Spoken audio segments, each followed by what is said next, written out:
Welcome back. फिर से स्वागत है आपका रविंद्रा आईएएस ऑनलाइन प्लेटफॉर्म पे। आई होप कि आप मुझे देख रहे होंगे, देख पा रहे होंगे, सुन पा रहे होंगे। तो आपका रिस्पांस चाहिए। नज़र आ रहा हूँ मैं? तो अगर नज़र आ रहा हूँ तो आप यस और नो में जवाब दें।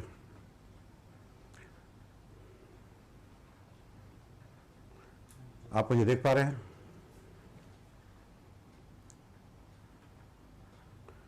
आप तक आवाज़ आ रही है?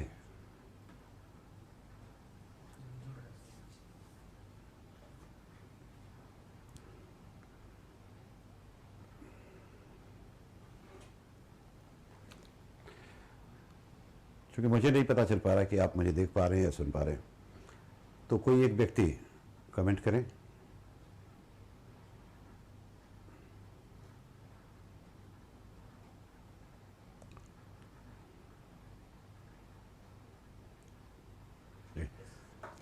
चलो, थैंक यू विजय। ठीक है, हम लोग आगे बढ़े और मुझे उम्मीद है अभी तक आप कंफर्टेबल होंगे। आज की क्लास बहुत मायने रखती है आपके लिए। और थोड़ा सा इस आज की क्लास के बाद एक जो कहा जाता है ना कि आपको कॉन्फिडेंस आ जाएगा इस सब्जेक्ट को लेके कि अरे इतना इजी सब्जेक्ट है। तो नतीजा, ठीक है, नतीजा नहीं, बोर्ड पे देखें। हम लोग शुरू करें बेसिकली पढ़ रहे हैं गरीबी का दुष्चक्र, यानी गरीब देशों की समस्याएं। और गरीबी का दुष्चक्र में हमने शुरुआत किससे की थी? उत्पादन का स्तर कम है, ठीक है, तो राष्ट्रीय आय भी कम होगा। राष्ट्रीय आय कम है तो प्रति व्यक्ति आय कम है। प्रति व्यक्ति आय कम है तो जीवन का रहन सहन का स्तर भी काफ़ी कम है, बहुत ही खराब है। बचत की दर कम है, बचत की दर कम है तो निवेश की दर कम है, और निवेश की दर कम है तो पूंजी निर्माण की दर कम है। यहीं पे हम लोग थे। तो पूंजी निर्माण यानी capital formation is the key, और इसमें सबसे अहम है इंफ्रास्ट्रक्चर। कई बार मैंने कहा है कि इंफ्रास्ट्रक्चर द की। इंफ्रास्ट्रक्चर दो क्षेत्रों के बीच में डिफरेंस क्रिएट करता है, इंफ्रास्ट्रक्चर दो राज्यों के बीच में डिफरेंस क्रिएट करता है, और इंफ्रास्ट्रक्चर दो देशों के बीच में। तो इंफ्रास्ट्रक्चर को लेके हमने कल डिस्कस किया था कि इंफ्रास्ट्रक्चर निवेशकों को अपने तरफ आकर्षित नहीं कर पाता है। 3 कारण मैंने बताए थे। और सबसे बड़ी बात है कि हम और आप in our individual capacity we can not promote infrastructure, क्योंकि उसके लिए क्या चाहिए? बहुत कैपिटल चाहिए, टेक्नोलॉजी चाहिए। जेस्टेशन पीरियड, जो इन्वेस्टमेंट और रिटर्न के बीच का गैप है, वो काफ़ी लंबा है, और सबसे अंत में रिटर्न काफ़ी कम है। ये भी मैंने डिस्कस किया। तो हमने देखा कि 1951 में काम का बंटवारा हुआ, और इंफ्रास्ट्रक्चर जो बहुत ज़्यादा निवेश यही था, सरकार ने अपने पास सुरक्षित रखा, क्योंकि उस वक्त जो हमारे प्राइवेट सेक्टर के लोग थे और बहुत ही वीक थे, वो बड़े इन्वेस्टमेंट, ठीक है। अभय सिंह जी कह रहे हैं कि मैं आपको नहीं देख पा रहा हूँ, ठीक है। तो क्या है, बाकी लोग देख रहे हैं लेकिन आप नहीं देख पा रहे हैं, ठीक है। चलो, आप कुछ देर में देख पाओगे, घबराओ मत। तो 1951 में काम का बंटवारा हुआ, और जितने भी की सेक्टर थे सरकार ने अपने पास सुरक्षित रखा, और निजी क्षेत्र को, प्राइवेट सेक्टर को, दे वर टू स्मॉल, ठीक है, simply newly born, they were unable to make big investment. तो उनके हिस्से में कंज्यूमर गुड्स आया, ठीक है। लेकिन क्या आज के डेट में हमारा निजी क्षेत्र जो है, क्या इतना सक्षम है कि इंफ्रास्ट्रक्चर को प्रमोट कर सके? यस, मोर देन सक्षम कह सकते हैं। तो क्या उनको परमिशन दिया जाए? तो आंसर आपने कहा हाँ, कुछ ने कहा ना, ठीक है। तो 91 में भारत सरकार ने रियलाइज़ किया, चूंकि 90-91 में इंडिया की इकॉनमी कोलैप्स कर चुकी थी, तो भारत सरकार ने बहुत बड़े स्तर पे पॉलिसी में बदलाव किया। और जो आपका एलपीजी मॉडल था, ठीक है, यहीं पे हम लोग थे, लिबरलाइजेशन, प्राइवेटाइजेशन एंड ग्लोबलाइजेशन, ठीक है। तो पी का मतलब प्राइवेटाइजेशन, निजीकरण। सरकार ने रियलाइज़ किया कि चूंकि पिछले 40 साल में, यानी 1991 से 1991, हमारे प्राइवेट सेक्टर बड़े हुए हैं, काफ़ी मजबूत हो गए हैं, तो देश के विकास में उनकी भागीदारी को क्या किया जाए? बढ़ाया जाए, उनके रोल को बढ़ाया जाए। और इसके तहत सरकार ने जिस मॉडल को अपनाया उसका नाम है पीपीपी मॉडल।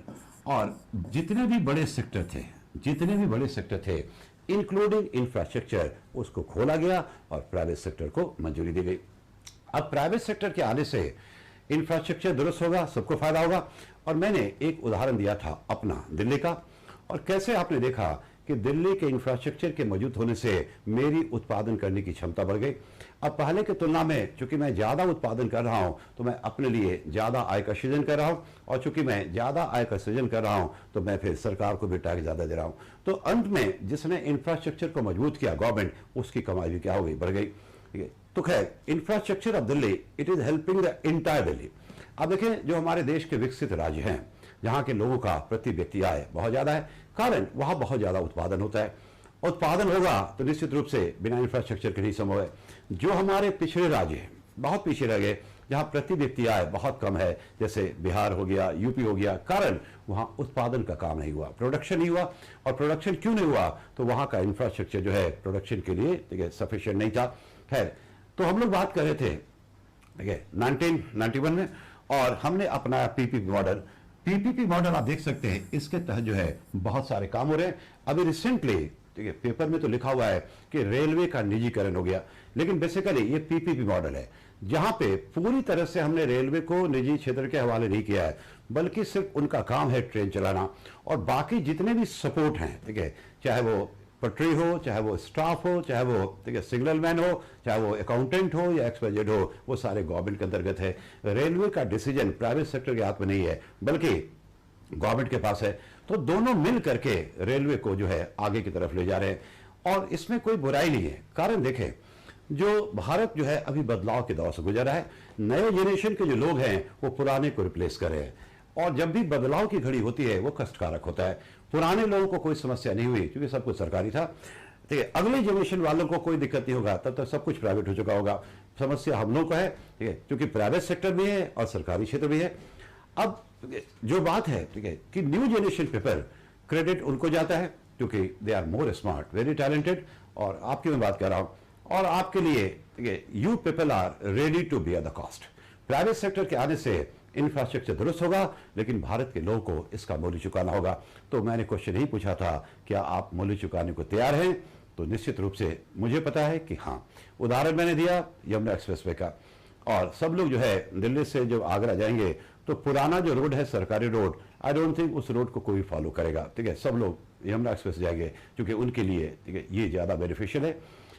और से एक दूसरे को कैसे प्रमोट करता है, यमुना एक्सप्रेसवे के मौजूद होने से, बनने से दिल्ली और आगरा ये एक दूसरे के डिस्टेंस के हिसाब से नहीं, समय के हिसाब से ये एक दूसरे के क्या हो गए, करीब आ गए। अब देखो इससे क्या क्या चीज प्रमोट होगा। ये सबसे पहले रोड चूंकि बहुत अच्छा है, तो अलोंग साइड द रोड, यानी रोड के किनारे एक बड़े क्षेत्र को सरकार ने डिक्लेयर किया है इंडस्ट्रियल कॉरिडोर, ठीक है, यानी उस पूरे क्षेत्र में बड़े बड़े इंडस्ट्री लगाए जाएंगे। अब जो बड़े बड़े इंडस्ट्री लगाए जाएंगे, तो उस इंडस्ट्रीज को इस रोड से क्या फायदा होगा? तो ट्रांसपोर्टेशन, चाहे वो रॉ मटेरियल के केस में हो, चाहे वो फिनिश गुड्स के केस में हो, ठीक है। तो वहां पे रोड के किनारे हम इंडस्ट्रीज को लगा करके ये रोजगार या उत्पादन जो भी कह लो उसको प्रमोट कर सकते हैं। इतना ही नहीं, जब हम बात करें आगरा की, तो आगरा जो है एक बहुत ही फेवरेट डेस्टिनेशन है, ठीक है। भारत के लोग जो है आगरा ताजमहल देखने तो जाते ही हैं, ठीक है। अब तो खैर उस तरफ जब आगरा से वो रोड लखनऊ तक चला गया तो उधर से भी लोगों का फ्लो बढ़ा है। और बात करें दिल्ली, तो जितने भी आप देखोगे जो विदेशी भारत आते हैं वो कहीं गए या ना गए आगरा जरूर जाएंगे, ठीक है। तो रोड के बेहतर होने से क्या लगता है आपको कि आगरा में टूरिज्म पे असर पड़ेगा? बिल्कुल पड़ेगा। टूरिस्ट की संख्या आगरा में क्या होगी, बढ़ेगी, और इतनी बढ़ गई अब तो दोनों साइड से, दिल्ली साइड से भी और उधर लखनऊ साइड से भी, तो टूरिस्ट की संख्या इतनी ज्यादा बढ़ गई कि अंत में यूपी सरकार को लिमिट फिक्स करना पड़ा कि इतने लोगों से ज्यादा पर डे ताजमहल विजिट नहीं कर पाएंगे। सरकार ने भी क्या किया, जो एंट्री टिकट था उसको बढ़ा दिया, तो सरकार के लिए अतिरिक्त राजस्व की प्राप्ति है, ठीक है। तो ये फायदा हुआ। अब देखें, इस सब्जेक्ट को आप किताबों में डूब करके नहीं पढ़ सकते, आपको व्यवहारिक होना पड़ेगा। और बहुत सी चीजें क्या होती है कि जो बुक में लिखा हुआ है उसके विपरीत होता है, तो you will have to be very very careful about that. मैं उदाहरण दे रहा हूं। अब होता क्या है कि बुक में पढ़ोगे कि किसी शहर में अगर टूरिस्ट की संख्या बढ़ती है तो वहां पे होटल इंडस्ट्री में तेजी आ जाती है, बूम, यानी ऊपर जाता है। ये सबको पता है कि टूरिस्ट जब आएंगे तो रुकेंगे भी, खाएंगे भी, तो होटल उद्योग क्या होगा, ऊपर तरफ जाएगा, ठीक है। आगरा में ऐसा नहीं हुआ, आगरा में ऐसा नहीं हुआ, क्योंकि आगरा में देखा गया कि टूरिस्ट की संख्या तो कई गुने बढ़ गई, लेकिन जो होटल इंडस्ट्री है वो बंद होने के कगार पे आ गए, खास करके छोटे होटल, ठीक है।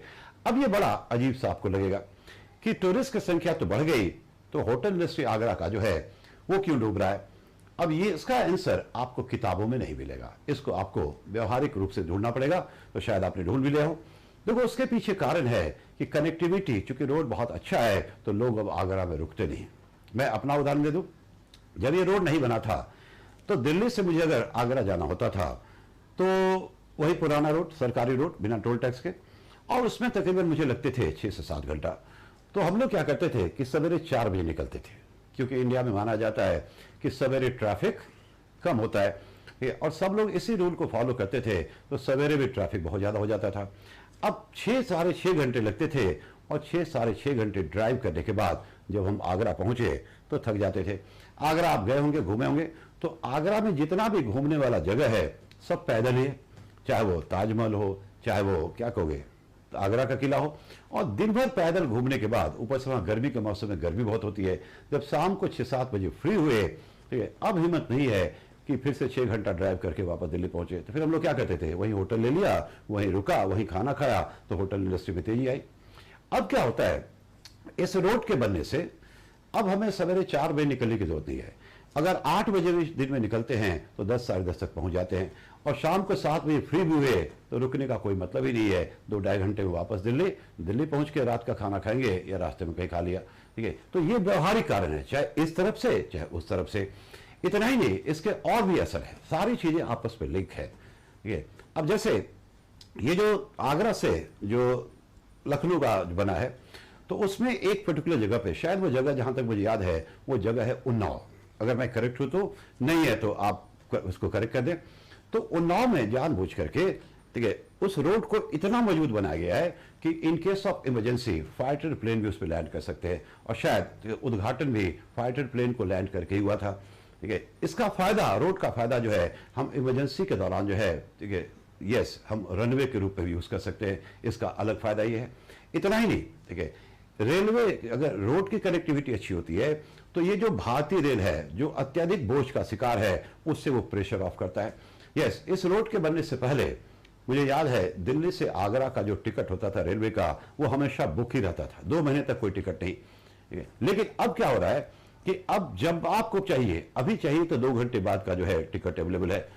तो कहने का मतलब कि एक इंफ्रास्ट्रक्चर जब आप क्या करते हैं, मौजूद करते हैं, खास करके ट्रांसपोर्टेशन और कम्युनिकेशन, तो बाकी जो चीजें हैं उसको प्रमोट करने के लिए क्या है, ये बहुत ही जरूरी है, ये बुनियादी चीज है। इसलिए मैं बार बार कह रहा हूं कि infrastructure is the key, infrastructure is the key. तो जरूरी है देश में पूंजी निर्माण की दर क्या अधिक हो।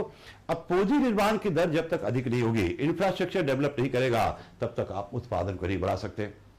थोड़ी देर में इसको और डिस्कस कर रहा हूं।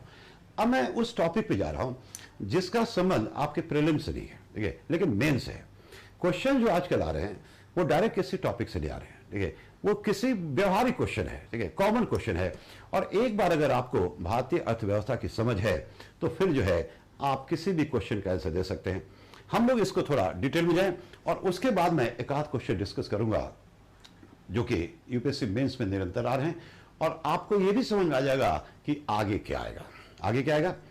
अब देखें, हम पूरे इंडिया को 2 भागों में बांट दें, पूरे इंडिया को 2 भागों में बांट दें, एक रूरल इंडिया ग्रामीण क्षेत्र और दूसरा अर्बन इंडिया शहरी क्षेत्र, यानी शहर और गांव, ठीक है। अब ग्रामीण क्षेत्र का जो इंफ्रास्ट्रक्चर है और शहर का जो इंफ्रास्ट्रक्चर है, क्या दोनों समान है? नहीं। शहरों में जो इंफ्रास्ट्रक्चर है उसकी स्थिति ग्रामीण क्षेत्र से बेहतर है, ग्रामीण क्षेत्र से बेहतर है।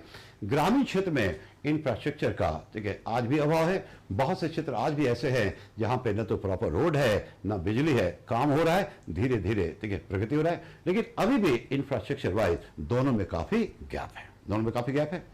यह आप तो समझ में आ गया होगा। अब थोड़ा सा हम लोग कुछ और आंकड़े में आपको दिखा रहा हूं, ठीक है, ये बहुत जरूरी है, जरा ध्यान से सुनना, क्योंकि सबसे बड़ी समस्या ये है कि मैं जो भी आपको पढ़ाऊंगा तो मेरा पढ़ाया हुआ आपको किसी बुक में मिलेगा नहीं, ठीक है, किसी मैगजीन में मिलेगा और दोबारा कोई पढ़ाएगा ही नहीं, ठीक है। इसलिए बहुत जरूरी है कि आप चीजों को ध्यान से सुने, ध्यान से सुने। और बहुत सी चीजें मैंने रियलाइज किया है कि पढ़ के आप नहीं समझ पाएंगे, वो एक्सपीरियंस ही आता है, ठीक है। और यस, एक्सपीरियंस के कारण जो है व्यवहारिक अप्रोच हमारा हो गया और जो जरूरी है, ठीक है। किताब से बाहर निकले, किताब में खो जाओगे, कुछ नहीं कर पाओगे। तो जरा आप फिर से देखें, भारत में 3 सेक्टर है और किसी भी देश में जहां पे उत्पादन होता है, ठीक है। प्राथमिक, प्राइमरी, दूसरा सेकेंडरी और तीसरा टर्शियरी यानी सेवा क्षेत्र। अब ठीक है, प्राइमरी सेक्टर में मेनली कौन डोमिनेट कर रहा है? एग्रीकल्चर। ठीक है, सेकेंडरी में कौन है? इंडस्ट्री, जहां पे मशीन की सहायता से हम लोग क्या करते हैं? चीजों का उत्पादन करते हैं। और टर्शरी में सेवा क्षेत्र है, टर्शरी में सेवा क्षेत्र है। ठीक है, तो 3 सेक्टर में उत्पादन का काम होता है, प्राइमरी, सेकेंडरी और टर्शरी, ये भी आपको पता है। अब भारत को 2 भागों में बांट दिया, ग्रामीण क्षेत्र और शहर का क्षेत्र। तो जो प्राइमरी एक्टिविटी है, खास करके एग्रीकल्चर, ये किस क्षेत्र में है? तो इसमें जो है ग्रामीण क्षेत्र में जो है, ठीक है, मेनली आपको मिलेगा। और बाकी जो ये 2 हैं, सेकेंडरी और टर्शरी, ये मेनली आपको कहां सीमित है? तो ये आपको सीमित है कहां? शहर में, यानी अर्बन एरिया में। ठीक है, अब गांव की तरफ भी देखोगे तो रिसेंटली हम देखेंगे कि इंडस्ट्री वगैरह लग रहा है, लेकिन अभी भी कुल मिला के तो जो ग्रामीण क्षेत्र है वहां पे जो है एग्रीकल्चर डोमिनेट करता है। ठीक है, और इंडस्ट्रीज और सर्विसेज, क्योंकि इंफ्रास्ट्रक्चर अर्बन एरिया का, शहर का बेहतर है, तो मोस्टली अर्बन एरिया में सिचुएटेड है। तो पहले हम लोग देखें ग्रामीण क्षेत्र में, ग्रामीण क्षेत्र में। ठीक है, अब इसके अलावा एक और आंकड़ा, देखो होता क्या है ना कि आप आंकड़ा या डाटा रटते हो, डाटा रटने का चीज नहीं होता है, उसका हम एनालिसिस करते हैं, विश्लेषण करते हैं और बहुत सारे कंक्लूजन ड्रॉ करते हैं। तो जरा फिर से देखें। ठीक है, अब एक वर्ड है पॉपुलेशन। ठीक है, तो जनसंख्या 135 करोड़ में 140 करोड़, तो जनसंख्या में पॉपुलेशन 135 करोड़ में तो सब आ गया, सब आ गया, चाहे वो 2 दिन का बच्चा हो या 90 साल का बुजुर्ग हो, सब लोग तो काम नहीं कर सकते।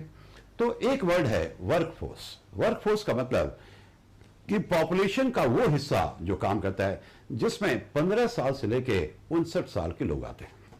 ठीक है, यानी पॉपुलेशन का वो हिस्सा हु कैन वर्क, यानी people in the age group of 15 to 59। अब ये जो वर्क फोर्स है उसका डिस्ट्रीब्यूशन, यानी जितने भी लोग भारत में वर्क फोर्स के कैटेगरी में आते हैं, तो कहां कहां लोग काम करें। तो वर्क फोर्स का जो डिस्ट्रीब्यूशन है, इसमें आप देखेंगे कि तकरीबन आज भी 46% जो है वर्क फोर्स का कहां लगा हुआ है। ठीक है, तो ग्रामीण क्षेत्र में, पर्टिकुलरली एग्रीकल्चर है। एक चीज आपको ध्यान रखना है, जो करंट रिपोर्ट है कि ग्रामीण क्षेत्र में अभी भी वहां की जनसंख्या का 70% जो लोग हैं वो खेती कर रहे हैं, यानी एग्रीकल्चर पर डिपेंडेंट है। ठीक है, यानी फिर से ग्रामीण क्षेत्र में जितने भी लोग हैं तकरीबन 70% जो है वो एग्रीकल्चर में, ठीक है, लगे हुए।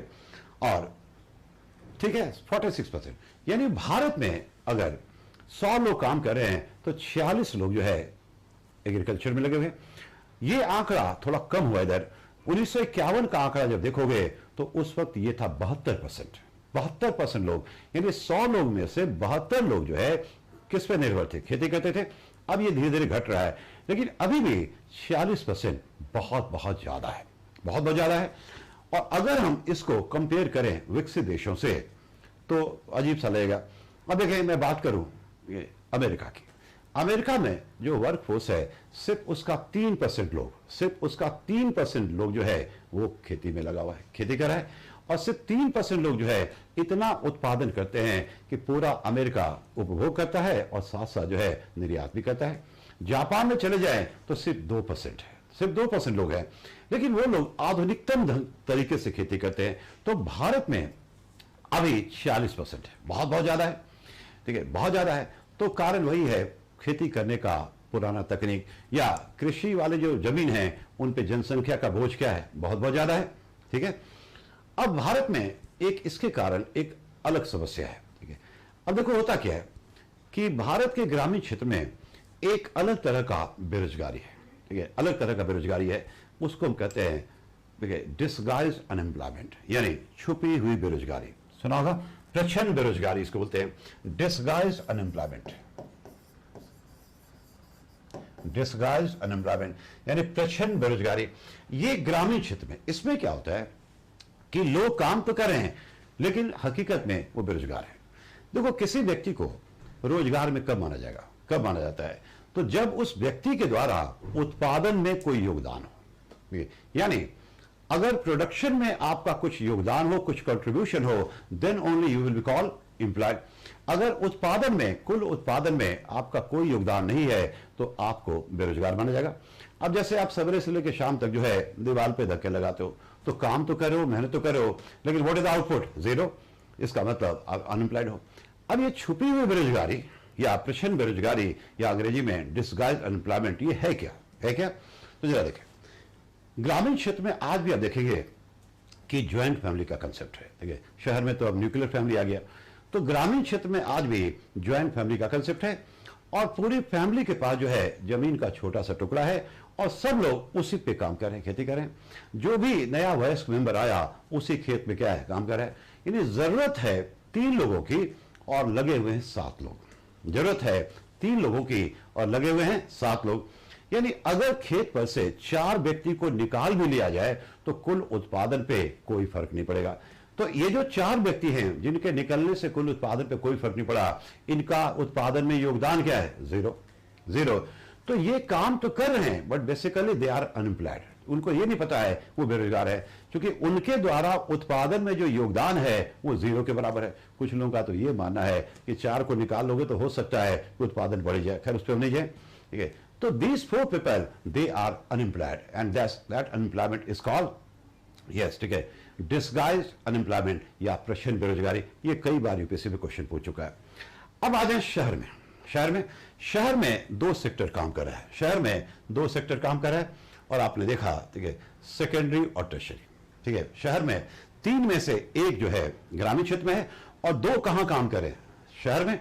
एक चीज और, जनसंख्या का अगर वितरण करें तो आज भी 2/3 जो जनसंख्या तकरीबन वो गांव में है और 1/3 कहां है, शहर में। तो शहर में कुल जनसंख्या का 1/3 लोग रहते हैं और साथ साथ शहर में 3 में से 2 सेक्टर काम करें। तो इससे क्या लगता है कि शहर की जो स्थिति होगी वो बिल्कुल सही होगी, बेरोजगारी की दर कम होगी। लेकिन ऐसा नहीं है, शहर में भी बेरोजगारी है, जबकि 3 में से 2 सेक्टर काम कर रहे हैं, इंडस्ट्री और सर्विसेज। ठीक है, और साथ साथ कुल जनसंख्या का 1/3 जो है वो शहर में रहता है। तो शहर में जो बेरोजगारी है उसका नाम वो अलग तरह का बेरोजगारी है, उसको हम कहते हैं ओपन अनएम्प्लॉयमेंट, यानी खुली हुई बेरोजगारी। यानी आप जॉब ढूंढ रहे हैं लेकिन आपके लिए जॉब नहीं है। अब ऐसा क्यों, जरा देखें। ठीक है, हम लोग इन दोनों को कंपेयर करें, सेकेंडरी और टर्शरी। ठीक है, सेकेंडरी में आता है खास करके मैन्युफैक्चरिंग, जहां पे मशीन की सहायता से हम लोग इंडस्ट्री में क्या करते हैं, उत्पादन करते हैं। और टर्शरी में आता है कौन, सेवा क्षेत्र। तो जब आगे पढ़ोगे तब आपके समझ में आएगा कि भारत में पिछले 29 साल में 1991 के बाद सर्विस सेक्टर का बहुत तेजी से ग्रोथ हुआ है।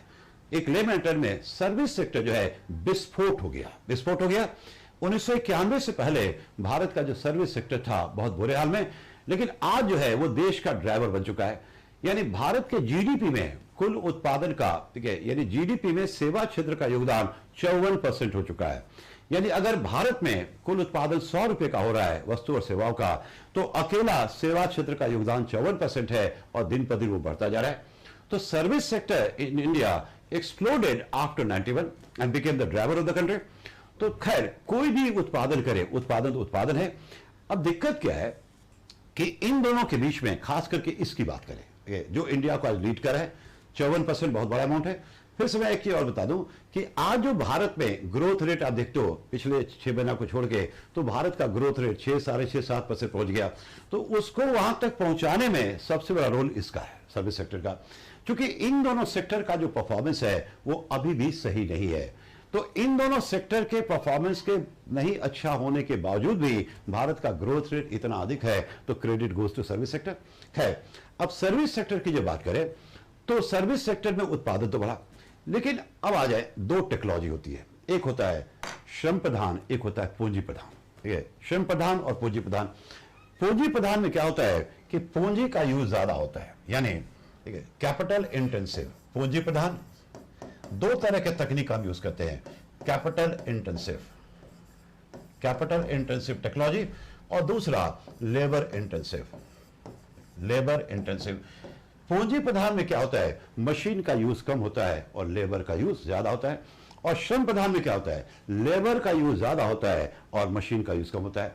तो रोजगार के अवसर पैदा करने में ज्यादा सक्षम कौन है, तो श्रम प्रधान है। ठीक है, अब जो सर्विस सेक्टर है वो क्या हो रहा है कि वो इस तकनीक को यूज करता है, पूंजी प्रधान को, जहां पे मशीन लेबर को क्या कर रहा है, रिप्लेस कर रहा है।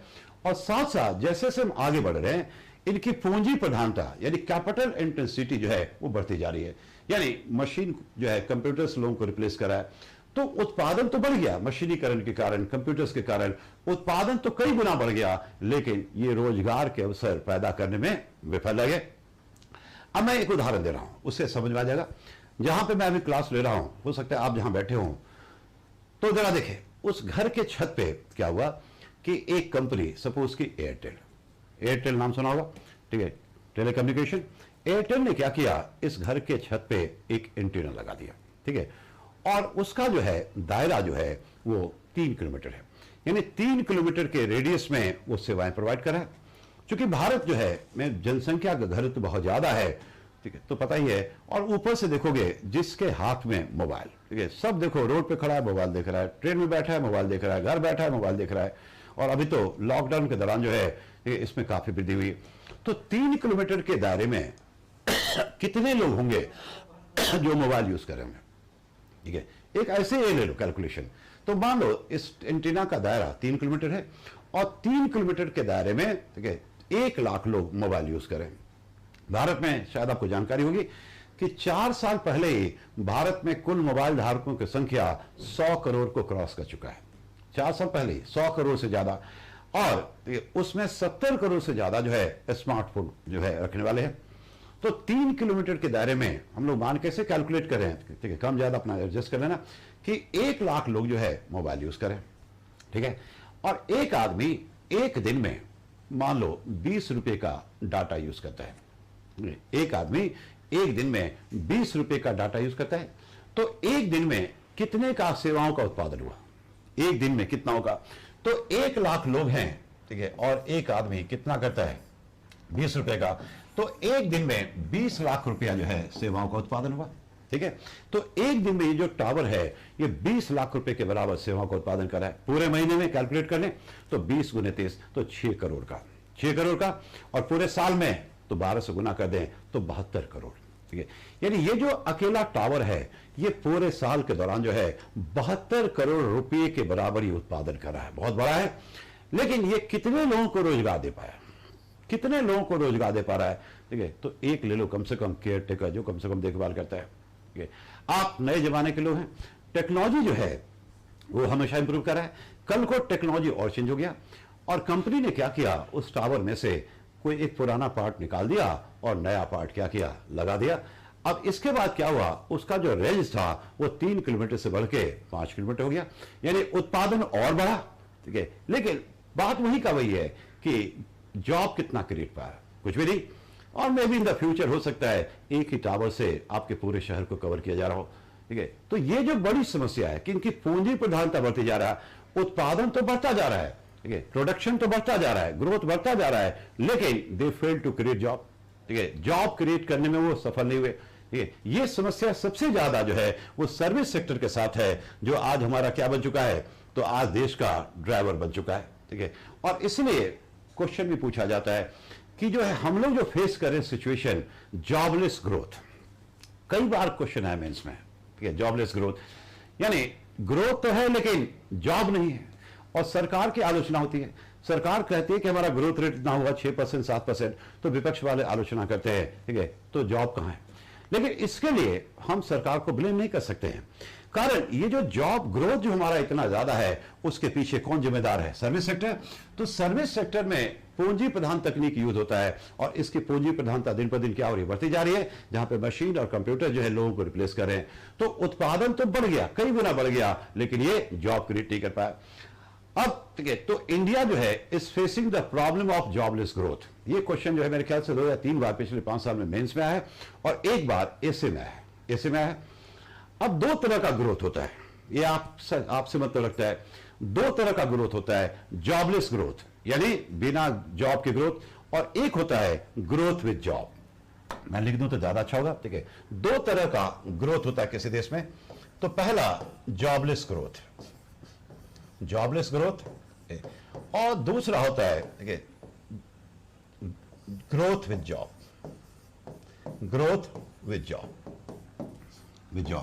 फिर से देखें, तो किसी भी देश में 2 तरह का ग्रोथ होता है। एक ग्रोथ होता है बिना जॉब के, और दूसरा ग्रोथ होता है जॉब के साथ। तो आपको क्या चाहिए, आप युवा हैं, जॉब तलाश रहे हैं, ठीक है, नमस्कार रोहित, ठीक है, नवीन को भी नमस्कार, सबको नमस्कार, ठीक है।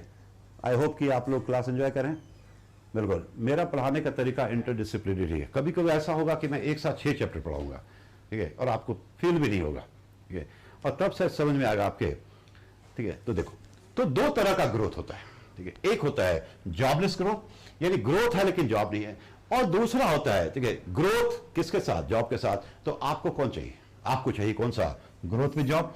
लेकिन ये तब तक नहीं हो पाएगा, ये तब तक नहीं हो पाएगा तब तक देश का जो ड्राइवर है वो कौन है? Service sector. अब हमें देश को कहां ले जाना है? यहां से यहां, ठीक है, यहां से यहां, जॉबलेस ग्रोथ से ग्रोथ विद जॉब।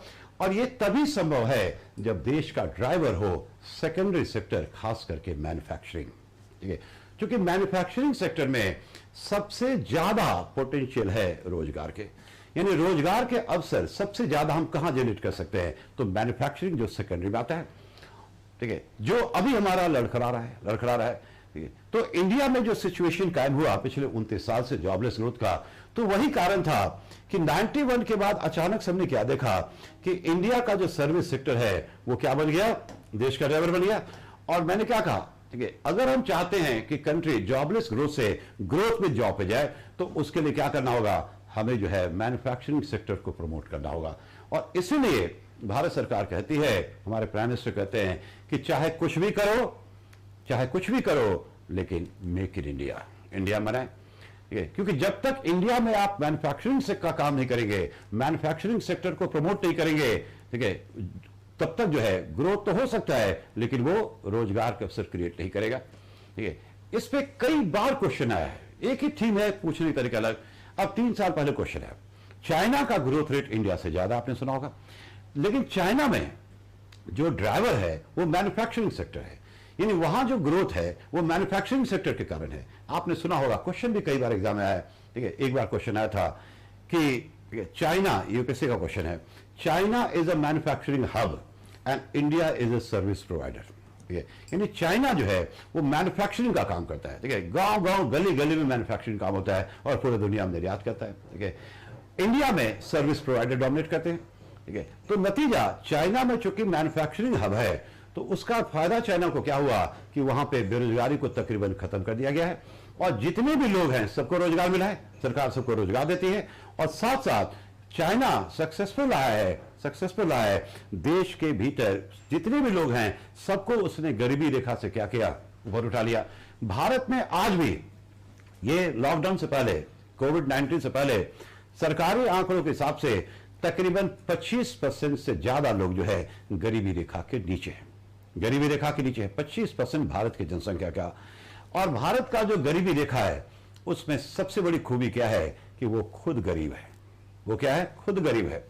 बेसिकली हम लोग गरीबी नहीं मापते हैं, हम लोग भूखमरी मापते हैं। और अगर हम गरीबी रेखा को थोड़ा सा मजबूत बनाएं तो फिर जो है ये आंकड़ा 50% को क्रॉस कर जाएगा। और अब तो ये जो पेंडेमिक हुआ है उसके बाद तो क्या कहा जाए, ठीक है, ये गरीबी का आंकड़ा जो है बहुत ज्यादा होगा। कितना होगा नहीं होगा अभी कुछ भी नहीं कहा सकता है, क्योंकि अभी ये जो है समस्या जो है वो खत्म नहीं हुआ है। क्योंकि WHO कहता है कि अभी तो सबसे बुरा दौर आना बाकी है, तो सब कुछ लगता है अस्त व्यस्त हो जाएगा। एग्जैक्ट आंकड़े क्या होंगे ये तो समय बताएगा। खैर, तो हम लोग सर्विस से कहां मूव करना चाह रहे हैं? सर्विस से कहां पे मूव करना चाह रहे हैं? मैन्युफैक्चरिंग। तो इसलिए सरकार ने जो है नारा दिया, मेक इन इंडिया, यानी जो चीज हम आयात करते हैं उसको इंडिया में बनाएं और भारत में मैन्युफैक्चरिंग का काम बढ़ाएं। ये मेक इन इंडिया का कंसेप्ट जो है ये 2014 में, ठीक है, लेकिन अभी तक सफल नहीं हुआ है। जब हम लोग जीडीपी आंकड़ा को देखें, 2013-14 की बात करें, जब ये सरकार बनी थी, तो उस वक्त जो है भारत के कुल जीडीपी में मैन्युफैक्चरिंग सेक्टर का जो योगदान था वो 14% था तकरीबन, ठीक है।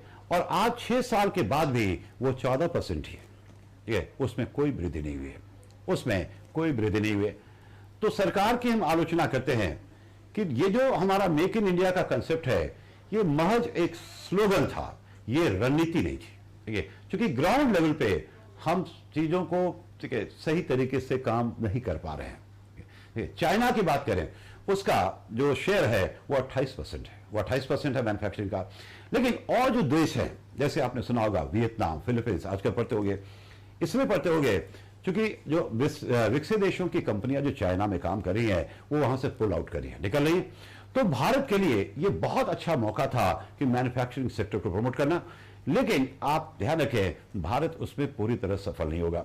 कुछ ही कंपनियां हो सकती भारत है, ये सारे जो है या तो फिलीपींस जाएंगे या वियतनाम जाएंगे, क्योंकि वहां के सरकारों ने ग्राउंड लेवल पे काम किया है। मैन्युफैक्चरिंग सेक्टर को प्रमोट करने के लिए जो होमवर्क होता है ना, ठीक है, वो होमवर्क उन्होंने हमने पेपर पे किया है और उन्होंने रियल टाइम में किया है, ठीक है। तो ये जो है एक समस्या है, ठीक है। तो जरा देखें अब जो क्वेश्चन पूछे जाते हैं एग्जाम में, तो आप कैसे तैयारी करेंगे, कैसे तैयारी करेंगे। तो जब खास करके मेंस की तैयारी करते हैं बच्चे, तो उसमें क्या करते हैं, पिछले 5 साल का क्वेश्चन ले लिया, ठीक है, और घर पे बैठ करके लिखते हो, बहुत अच्छी बात है। लेकिन घर पे लिखना, एग्जाम हॉल में लिखना बिल्कुल दो अलग चीज है। वहां पे आपके पास किताबें हैं, लेक्चर्स हैं, साथ साथ नोट्स हैं, गूगल है, तो पढ़ के आपने लिख लिया और मुझसे आपने चेक करवा लिया, मैंने लिख दिया, बहुत अच्छा, ठीक है, बहुत अच्छा। क्या आपकी तैयारी पूरी हो गई? नहीं। देखो आपने उन सब चीजों का तैयार किया है, क्वेश्चन लिखा है, आंसर लिखा है जो पूछ चुका है, यूपीएससी रिपीट नहीं करता है, ठीक है। नॉर्मली आपको उस क्वेश्चन के लिए भी तैयार रहना है जो पूछेगा। अब 3 साल पहले क्वेश्चन पूछा गया कि चाइना एक मैन्युफैक्चरिंग हब है और इंडिया एक सर्विस प्रोवाइडर है, ठीक है, ये क्वेश्चन पूछ दिया। अब वर्तमान में क्या स्थिति है कि India is trying to move from services to manufacturing, यानी इंडिया जो है अब सर्विसेज से मैन्युफैक्चरिंग की तरफ जाना चाह रहा है, and China is trying to move from manufacturing to services. अब चाइना को क्या हो गया? तो देखो, ठीक है, चाइना की कहानी कभी अलग, क्यों चाइना जो है मैन्युफैक्चरिंग से सर्विसेज तरफ जाना चाह रहा है और हम लोग क्यों सर्विसेज से मैन्युफैक्चरिंग पे जाना चाह रहे हैं, आपके समझ में आ गया। We are trying to move from the situation of jobless growth to growth with job, यानी जो अब हमारा ग्रोथ जो है, जो जॉब क्रिएट नहीं कर पा रहा है, तो उस ग्रोथ को हम क्या करेंगे, ठीक है, जॉब के साथ लिंक करेंगे, और ये तभी संभव होगा जब मैन्युफैक्चरिंग सेक्टर। लेकिन एक चीज तो सही है, एक चीज तो समझ में आ गया कि जो जहां है वही परेशान है, ठीक है। तो क्वेश्चन जब आगे आएगा वो इस तरह से आएगा कि इंडिया जो है is trying to move from, ठीक है, services to manufacturing. India services से मैन्युफैक्चरिंग की तरफ जाने के लिए तैयार है और चाइना जो है वो मैन्युफैक्चरिंग से सर्विस तरफ जाना चाह रहा है। तो क्वेश्चन ये आएगा और ये आएगा, आप लिख नहीं पाओगे, दिक्कत ये है, ठीक है। आपने तो क्वेश्चन अलग तैयार किया, तो क्वेश्चन जो आगे आएगा, ठीक है, मेन चीज होता है उसकी तैयारी करना, ठीक है, और उसका जो बेस होता है वो आपका पास्ट का क्वेश्चन होता है। लेकिन जो करंट में चेंजेस हुए हैं तो क्वेश्चन का पैटर्न भी क्या होगा, चेंज हो जाएगा। तो ये सब चीजें जो है तभी हो पाएंगी जब आपको समझ हो अर्थव्यवस्था की, किताबी समझ नहीं, व्यवहारिक। आई होप की समझ आ रहा है। तो हम लोग बात कर रहे थे शहर क्षेत्र में बेरोजगारी की। आई होप की आपके समझ में आ रहा है, ठीक है। अब इन्होंने क्वेश्चन पूछा है, बहुत अच्छा क्वेश्चन है, ठीक है, यूपीएससी करके नाम है इनका, sir why we move from agriculture to services rather than manufacturing sector, ठीक है, व्हाट हैज हैपेंड, ठीक है, डिफरेंट देन डेवलप्ड कंट्री। ये एक अलग कहानी है, ठीक है। मैं थोड़ा सा हिंट दे दूं इस पे, कई बार, ये चूंकि आपका प्री का क्वेश्चन है, ये कई बार एक क्वेश्चन पूछा गया है, लेकिन तरीका बदल के। देखो क्या हुआ कि 1991 में, मैं ब्रीफली समझा रहा हूं, 1991 में जब रिफॉर्म का काम शुरू हुआ तो सर्विस सेक्टर तो लापता था और मैन्युफैक्चरिंग सेक्टर तो बुरे हाल में था, ठीक है। मेनली एग्रीकल्चर प्राइमरी डोमिनेट कर रहा था। तो दुनिया के किसी भी देश को देखें, जितने भी विकसित देश हैं, अगर उनका हम पैटर्न ऑफ ग्रोथ देखें, ठीक है, तो पहले प्राइमरी सेक्टर, प्राइमरी से वो मूव किए सेकेंडरी, और सबसे अंत में आया सर्विसेज। और यही जो है पूरे दुनिया के देशों का जो आज विकसित हैं, यानी सबसे पहले, ठीक है, प्राइमरी, खास करके एग्रीकल्चर, ये तो आप इतिहास में पढ़ेंगे कि खेती बाड़ी पे लोग काम करते थे। प्राइमरी से वो मूव किए कहां, सेकेंडरी, मैन्युफैक्चरिंग, एंड सेकेंडरी के बाद सबसे अंत में उन्होंने किसको प्रमोट किया, सर्विसेज। और यही पैटर्न है पूरे दुनिया का, पूरे दुनिया का। 91 में भारत में ये दोनों अच्छे हाल में नहीं था, ठीक है, नहीं के बराबर, तो ये डोमिनेट कर रहा था। तो भारत का जो पैटर्न ऑफ इकोनॉमिक डेवलपमेंट है वो बिल्कुल सबसे अलग है, ठीक है। इंडिया जो है 91 के बाद प्राइमरी से डायरेक्टली कहां मूव कर गया, सर्विस, लिविंग बिहाइंड सेकेंडरी, जो आज भी हमारी समस्या, ठीक है। लेकिन ऐसा क्यों हुआ, ऐसा क्यों हुआ? तो इसके पीछे बहुत कारण है, ठीक है। तो बहुत कारण है, वो मैं आगे कभी पढ़ाऊंगा, लेकिन ब्रीफली मैं आपको बताता हूं। होता क्या है कि उत्पादन करना जो होता है ना, सर्विस सेक्टर में उत्पादन करना बहुत ही आसान होता है इसके तुलना में, ठीक है। सर्विस का उत्पादन करने में क्या है, मैं घर में बैठा हुआ हूं, ठीक है, बस कैमरा लगा लिया और बस ऑनलाइन पढ़ा रहा हूं, उत्पादन हो रहा है।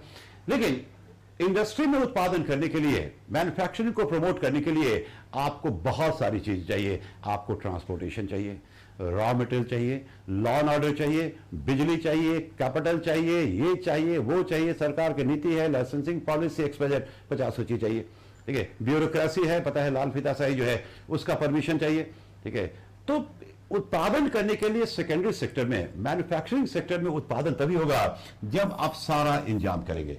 यानी बहुत सारे जो है हर्डल्स है उसमें, यानी नो डाउट सेवाओं को प्रमोट करने में हमको बहुत सा चीज चाहिए। ठीक है, लेकिन इंडस्ट्री में उत्पादन करने की अपेक्षा यहां उत्पादन करना बहुत ही आसान होता है। ठीक है, पूंजी की आवश्यकता भी कम होती है। ठीक है, और यह काम किसको करना था? केंद्र सरकार को राज्य सरकारों के साथ मिलकर करना था। हमारे देश में बहुत से राज्य सरकार जो है आज भी उस फ्रंट पे फेल कर चुके हैं।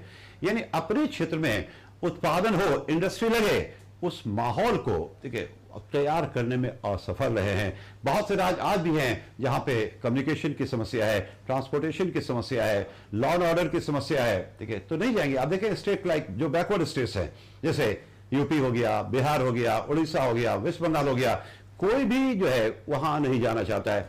किसकी समस्या है? अब बात करें रिलायंस की। रिलायंस दोनों काम करता है। रिलायंस जो सर्विस भी देता है और रिलायंस जो है इंडस्ट्री भी चलाता है। तो रिलायंस ने क्या किया? इंडस्ट्री अपना सारा गुजरात में लगाया। ठीक है, और सेवा क्षेत्र के लिए पूरे इंडिया में है, वो यूपी में सेवाएं दे रहा है, क्योंकि सेवाओं का उत्पादन करना बहुत ही आसान है। ठीक है, टावर लगा दिया, अपना कंट्रोल कर रहा है।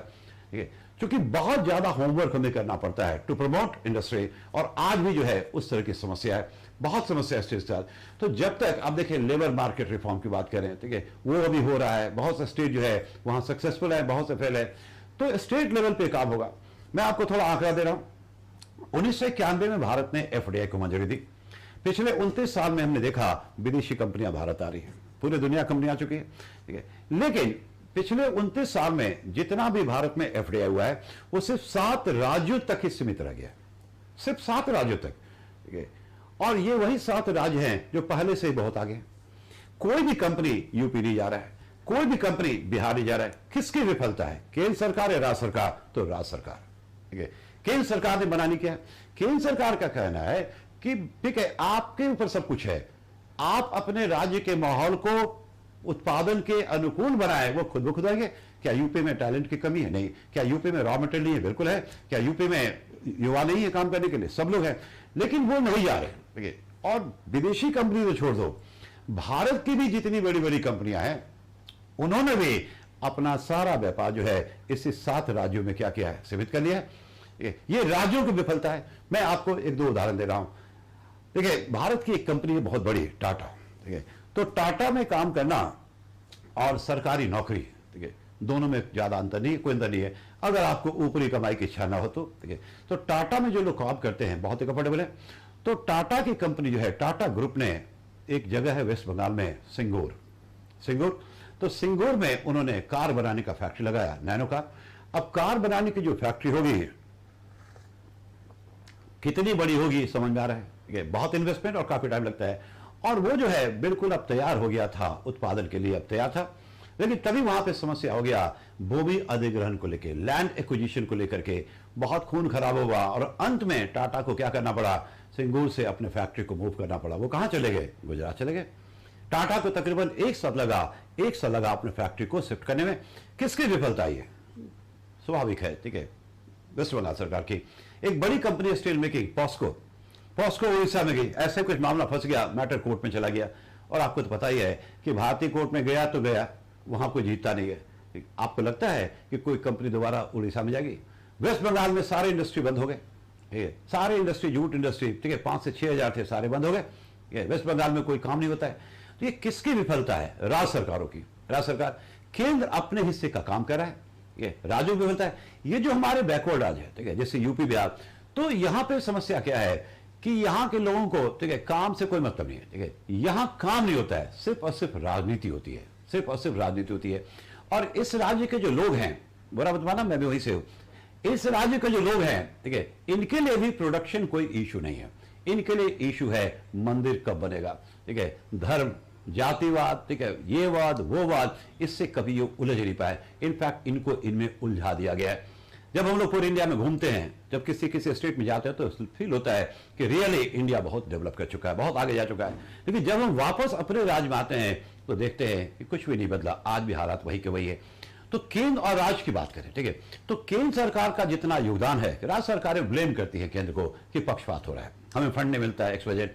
लेकिन केंद्र सरकार से ज्यादा जिम्मेदार कौन है? राज्य सरकार। तो ये सब चीजें जो हैं, तो ये कारण था। तो इंडस्ट्री में जो उत्पादन करना है, इसके तुलना में काफी आसान, ये मुश्किल है। तो भारत में क्या हुआ कि सीधे प्राइमरी से कहां मूव कर गया, सर्विस पे, इसको पीछे छोड़ते हुए। और ये आज तक हमारी समस्या है, आज तक मैन्युफैक्चरिंग सेक्टर को प्रमोट करें। ये तो थोड़ा बहुत हमने डिस्कस किया, क्योंकि मेंस का पार्ट है, थोड़ा बहुत आए। तो भारत का जो पैटर्न ऑफ इकोनॉमिक ग्रोथ है, ठीक है, वो बिल्कुल पूरे दुनिया से अलग है। तो इस पे भी कई बार क्वेश्चन पूछ चुका है। पूरे दुनिया, मैंने फाइनल में डिस्कस कर रहा हूं, पूरे दुनिया का पैटर्न है प्राइमरी, फिर सेकेंडरी और सब टर्शियरी। और भारत से जो है प्राइमरी से कहां जंप कर गया, 91 का सर्विसेज। और आज सर्विस सेक्टर बिल्कुल ड्राइवर हो चुका है, अब घर से काम करें।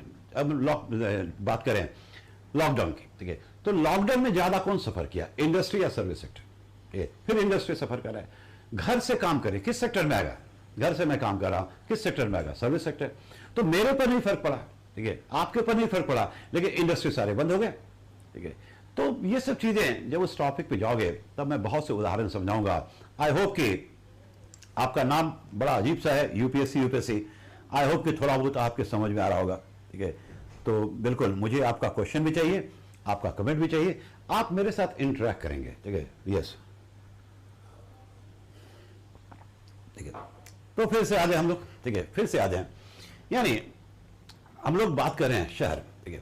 तो शहरी क्षेत्र में जनसंख्या का 1/3 लोग रहते हैं, और शहरी क्षेत्र में 2 सेक्टर काम कर रहे हैं, सेकेंडरी और टर्शियरी। फिर भी शहर में बेरोजगारी है। लेकिन ये जो बेरोजगारी है, ठीक है, आप देखो एक पॉइंट है, क्योंकि बहुत से पॉइंट है, आपने लिखा है कि so we can say that less infrastructure needed for service sector. तो लेस का मतलब, ठीक है, एज कंपेयर टू इंडस्ट्री। अब जैसे इंडस्ट्रियल गुड्स को पहुंचाना है, इंडस्ट्री में सामान बनेगा और उसको मार्केट तक पहुंचाना है, तो बाय रोड ही जाएगा ना, तो रोड भी चाहिए। लेकिन मैं जो पढ़ा रहा हूं, ठीक है, उसको आप तक पहुंचने के लिए किस रोड की जरूरत है, ठीक है, तो वो डिजिटल इंफ्रास्ट्रक्चर हो गया। अगर उसको रोड मानो तो अच्छी बात है, ठीक है। तो एक ही चीज नहीं है, सिर्फ इंफ्रास्ट्रक्चर नहीं है, लॉ एंड ऑर्डर भी है, ठीक है। अगर लॉ एंड ऑर्डर नहीं है, ठीक है, तो इंडस्ट्री चलने नहीं देगा। पता ही आपको यूपी बिहार में क्या होता है, ठीक है, ये वसूली वो वसूली, ठीक है, बहुत तरह की समस्या है। एक नहीं, करीब 15 पॉइंट हैं जिस पे हम लोग बाद में डिस्कस करेंगे। फिर भी ओवरऑल ये माने कि सर्विस का उत्पादन जो है वो बहुत ही आसान है। अरे क्लास होती है हम लोग की, ठीक है, क्लास में चलेंगे, लाइक चलेगी, चलो जाने का समय है, पार्क में बैठ करके शुरू हो गए, मैं बोल रहा हूं, आप सुन रहे हैं, ठीक है। लेकिन इंडस्ट्री में ऐसा आप नहीं कर सकते, उत्पादन आपको वही करना है जहां पे मशीन लगा हुआ है, ठीक है। बिजली चाहिए, एक्सवाइजेड। अब आ जाए, ठीक है, जरा मेन मुद्दे पे। तो टर्शियरी सेक्टर, ठीक है, तो ये 2 सेक्टर शहर में, और कुल जनसंख्या का 1/3 लोग सिर्फ शहर में है। फिर भी शहर में बेरोजगारी। तो ये जो बेरोजगारी है उसके पीछे कारण है कि ये दोनों जो तकनीक यूज करें, कैपिटल इंटेंसिव, खास करके ये, जिसमें उत्पादन तो बढ़ रहा है निरंतर, लेकिन ये रोजगार के अवसर क्रिएट नहीं कर पाया। नतीजा, ठीक है, वहां भी बेरोजगार है। यानी आप जॉब ढूंढ रहे हैं लेकिन आपके लिए जॉब नहीं है, ठीक है, और ये समस्या बढ़ेगी।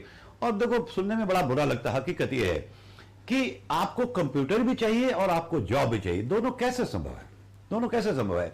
जब मशीनीकरण होगा तो रोजगार के अवसर क्या होंगे? घटेंगे। आप पहले जब जाते थे, रेलवे का टिकट बुकिंग करते थे, तो सब कुछ क्या होता था? जब कंप्यूटर से नहीं होता था, मैनुअल होता था, तो रेलवे स्टेशन जाना पड़ता था। बहुत 10-12 काउंटर होते थे, 10 लोग काम करते थे, कम से कम 10 लोगों को रोजगार मिला। आज जो है आप मोबाइल उठाते हैं और टिकट बुक कर देते हैं। ये रेलवे काउंटर पे संख्या क्या हुई लोगों की? घट गई। तो कहीं ना कहीं विरोधाभास भी है कि हमें जो है, ठीक है, एक तरफ कंप्यूटर भी चाहिए और दूसरी तरफ रोजगार भी चाहिए। तो कहीं कहीं पे यहां विरोधाभास होता है। लेकिन तो हमें तलाशना पड़ेगा उन सारे क्षेत्रों को जहां पे रोजगार के अवसर हो, साथ साथ, ठीक है, भारत में उसकी क्षमता भी हो। वही उसी पे मैं आना चाह रहा हूं, ठीक है, और इसलिए थोड़ा इंटरेक्शन जरूरी है। तो शहर में जो बेरोजगारी है वो है खुली हुई बेरोजगारी, ओपन अनएम्प्लॉयमेंट। यानी आप जॉब ढूंढ रहे हैं लेकिन आपके लिए जॉब नहीं है। ग्रामीण क्षेत्र में बेरोजगारी है, लेकिन वो है डिस्गाइज्ड अनएम्प्लॉयमेंट, यानी प्रच्छन्न बेरोजगारी, छुपी हुई। दोनों में तो समझ आ गया। अब सबसे अहम इश्यू है जिसके आसपास आपका बजट इकोनॉमिक सर्वे और देखिए यस ग्रामीण क्षेत्र, रूरल एरिया, इसको जरा समझे और देखिए क्वेश्चन कैसा आता है। देखिए जो इस बार का भारत का आर्थिक समीक्षा उसमें साफ साफ है कि ग्रामीण क्षेत्र में जितने भी लोग हैं तकरीबन 70% लोग कहां लगे हुए हैं, खेती में। खेती में 70% लोग का जो जीविका का साधन है खेती, और भारत का जो किसान की एग्रीकल्चर है बहुत ही बुरे दौर से गुजरा है। अब भारत में एक और वर्ड अभी चर्चे में है, वो है उपभोक्तावाद, कंज्यूमरिज्म। भारत के 3 सेक्टर में अगर हम देखें तो 2 सेक्टर सेकेंडरी और टर्शरी ये तो आगे चले गए, और एग्रीकल्चर सेक्टर आज भी पीछे रह गया। और भारत का आज भी बैकबोन जो है वो एग्रीकल्चर है। अगर एग्रीकल्चर सेक्टर पीछे रह गया तो बाकी दोनों को भी बहुत आगे नहीं बढ़ने देगा। यही मैं कहना चाह रहा हूं जो भारत में हो रहा है। जरा देखो कैसे भारत में देखिए उपभोक्तावाद, पूरे भारतीय बाजार को 2 भाग में बांटते हैं। ठीक है, शहर का बाजार और ग्रामीण क्षेत्र का बाजार। तो शहर का जो बाजार है, ठीक है, अर्बन मार्केट, वो धीरे धीरे सैचुरेट कर रहा है, संतृप्त होता जा रहा है। यानी डिमांड जो है अब उस स्पीड में नहीं बढ़ रहा है जितना पहले था। लेकिन जो ग्रामीण क्षेत्र से जो डिमांड होता है, जो उसका मार्केट है, वो पूरी तरह से अनएक्सप्लॉइटेड है।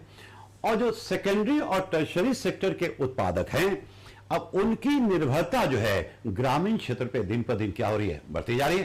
ठीक है, और भारत में आज जो स्थिति है कि सेकेंडरी और टर्शरी सेक्टर में जो उत्पादन हो रहा है उसका 70% डिमांड जो है वो ग्रामीण क्षेत्र से आ रहा है। 70%, 1-2% नहीं बल्कि, यानी ठीक है 70% डिमांड जो है सेकेंडरी और टर्शरी सेक्टर का जो है वो कहां से आ रहा है। 70% डिमांड किस सेक्टर का, secondary and tertiary, secondary plus tertiary, ठीक है, वो कहां से आ रहा है, ग्रामीण क्षेत्र से आ रहा है। और सिर्फ 30% डिमांड जो है वो शहर के क्षेत्र में आ रहा है।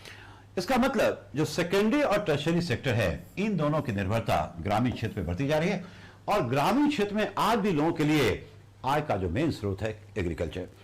आप सबको जानकारी होगी कि किसान क्या करता है। किसान क्या करता है, जब फसल करता है तो पहले वो एक हिस्सा अपने पास रखता है अपने उपभोग के लिए, और बाकी सरप्लस को क्या करता है, वो बेच देता है। और सरप्लस बेच करके जो इनकम जनरेट करता है, तो कोई टेलीविजन खरीदता है, कोई फ्रिज खरीद रहा है, कोई गाड़ी खरीद रहा है, कोई कुछ खरीद रहा है। तो इन दोनों सेक्टर में क्या होती है, तेजी आती है। अब मोबाइल खरीदेगा तो सर्विस भी यूज करेगा, ठीक है, टीवी खरीदेगा तो रिचार्ज भी करवाएगा। तो एग्रीकल्चर का परफॉर्मेंस अगर अच्छा रहा तो यहां भी क्या हो गया, तेजी आ गया, इनके भी डिमांड क्या हो गए, बढ़ते गए। तो इन दोनों सेक्टर की, सेकेंडरी और टर्शरी सेक्टर की जो निर्भरता है वो ठीक है ग्रामीण क्षेत्र में है। और ग्रामीण क्षेत्र में आज भी 70% लोग जो है किस पे निर्भर हैं, कृषि पे। और आज जो एग्रीकल्चर या कृषि आजादी के बाद से लेके अभी तक सबसे बुरे दौर से गुजर रहा है। इससे बुरा ठीक है कभी भी हाल नहीं हुआ। देखो जो किसान है वो भी उत्पादक है, वो भी देश का ड्राइवर है, ठीक है, बिल्कुल एक उत्पादक जो कि इंडस्ट्री में उत्पादन कर रहा है। आप बिजनेसमैन हैं, इंडस्ट्री में उत्पादन कर रहे हैं, और वो जो है खेतों में उत्पादन कर रहा है। तो दोनों उत्पादन कर रहा है, दोनों एक ही काम कर रहा है, दोनों देश का ड्राइवर है। लेकिन होता क्या है कि जैसे मान लो आप कोई बिजनेस करते हो, तो आप अगर बिजनेस करते हो तो 2 ही पॉसिबिलिटी है, या तो बिजनेस खूब चला या बिजनेस नहीं चला, ठीक है, एक अच्छा एक बुरा। अगर बिजनेस खूब चला आपको ढेर सारा प्रॉफिट होगा, दूसरा बिजनेस नहीं चला आपको लॉस होगा। तो एक कम से कम अच्छा साइड है, एक बुरा साइड है। लेकिन आज भारत का किसान जो है दोनों केस में फंसता है। फसल बहुत खराब हुआ, किसान मारा गया, फसल बहुत अच्छा हुआ, किसान मारा गया। फिर से देखें, आज भारतीय जो किसान है एग्रीकल्चर अपने सबसे बुरे दौर से गुजरा है। फसल खराब हुआ, किसान मारा गया, ये तो समझ में आ गया। मानसून सुटेबल नहीं था, फेवरेबल नहीं था, ठीक है, उत्पादन नहीं हुआ, किसान मारा गया। लेकिन फसल बहुत अच्छा हुआ, किसान मारा गया। अब फसल बहुत अच्छा होने के बाद भी किसान क्यों मारा गया, क्योंकि उसके बाद क्या होता है, सप्लाई जरूरत से ज्यादा हो गया, और सप्लाई के ज्यादा होने से मार्केट में, बाजार में कीमतें इतनी कम हो जाती है, इतनी कम हो गई कि वो उसका उत्पादन लागत को भी कवर नहीं कर पा रहा है। और आपने बहुत सारे केसेस देखे होंगे कि जो है किसानों ने विरोध में रोड पे फेंक दिया। और ये एक दो नहीं, अनेक समस्या है। जैसे आप देखें महाराष्ट्र में, ठीक है, ये जो है महाराष्ट्र में जो है केस हुआ किस चीज के साथ, तो एक तो आपका कर्नाटका में टमाटर के साथ हुआ, ठीक है, आंध्र प्रदेश में रेड चिली यानी लाल मिर्च के साथ हुआ, और अब महाराष्ट्र में आ जाए तो ओनियन और आपका किस चीज पे, जो ग्रेप है, अंगूर है। तो ये हाल हो गया है, ओवर प्रोडक्शन, बम्पर क्रॉप है, इतना ज्यादा उत्पादन हो गया कि मार्केट में सरप्लस जनरेट हो गया, और सरप्लस के कारण क्या हुआ कि कीमतें इतनी कम हो गई कि किसान के लिए जो है रिकवरी जो कॉस्ट है वो भी नहीं हो पाया। ठीक है, तो विरोध उन्होंने भेज दिया। तो ये जो शो करता है कहीं ना कहीं सरकार के पॉलिसी में कमी है, ठीक है, कहीं कमी है। अब किसान करे तो क्या करे, फसल खराब हुआ किसान मारा गया, फसल अच्छा है किसान मारा गया। ठीक है, तो किसान करे तो क्या करे, आप ही बताइए। ठीक है, इसी समस्या से भारत जूझ रहा है। नतीजा पिछले 1-1.5 साल में क्या हुआ है, और यह स्थिति अभी भी चल रहा है। पिछले 1-1.5 साल में क्या हुआ है कि ग्रामीण क्षेत्र में जो लोग काम कर रहे हैं, मेनली किसमें, एग्रीकल्चर में, तो उनके आय में काफी कमी आई है, या उल्टा कर लो, उनके आय में कोई ज्यादा वृद्धि नहीं हुई है। ठीक है, तो अगर किसान दोनों तरह से मारा जाता है तो ग्रामीण क्षेत्र में जो आय का सृजन हो रहा है उसमें काफी कमी आई। और यह भी रिपोर्ट किया जा रहा है कि जो रियल वेजेस हैं of the people belonging to rural area, ठीक है, उसमें काफी कमी आई है, वो नहीं बढ़ा है। तो ग्रामीण क्षेत्र से जो डिमांड होता था, जितना होना चाहिए, उससे कम हो रहा है। ठीक है, नतीजा भारतीय अर्थव्यवस्था भी जो है आप कह रहे होंगे कि रिसेशन में जा रहा है, जो कि है नहीं। यानी भारत में मांग में कमी आ गई है, भारत का जो है स्लो डाउन ऑफ इकोनॉमी, अर्थव्यवस्था सुस्त पड़ गया, जीडीपी में कमी आ गई। उसके पीछे ग्रामीण क्षेत्र जो है वो रिस्पॉन्सिबल है, न कि शहरी क्षेत्र। जो शहर के लोगों का जो डिमांड है वो अभी भी पर्याप्त है, कोई दिक्कत नहीं है। और आपने देखा होगा इस लॉकडाउन में भी, मैं कुछ उदाहरण दे रहा हूं। एक शहर है बेंगलुरु, बेंगलुरु में करीब 6 महीना पहले, कोरोना से पहले, एक मॉल खुला। तो मॉल जो था only for wine and liquor, मतलब सिर्फ शराब का वहां बिक्री होता था।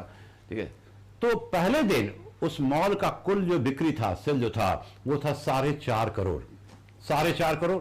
ये वो तो चलो कोई दिक्कत नहीं। अभी लॉकडाउन में भी लोग कह रहे थे कि लोगों के पास पैसे खत्म हो गए, पैसा नहीं है।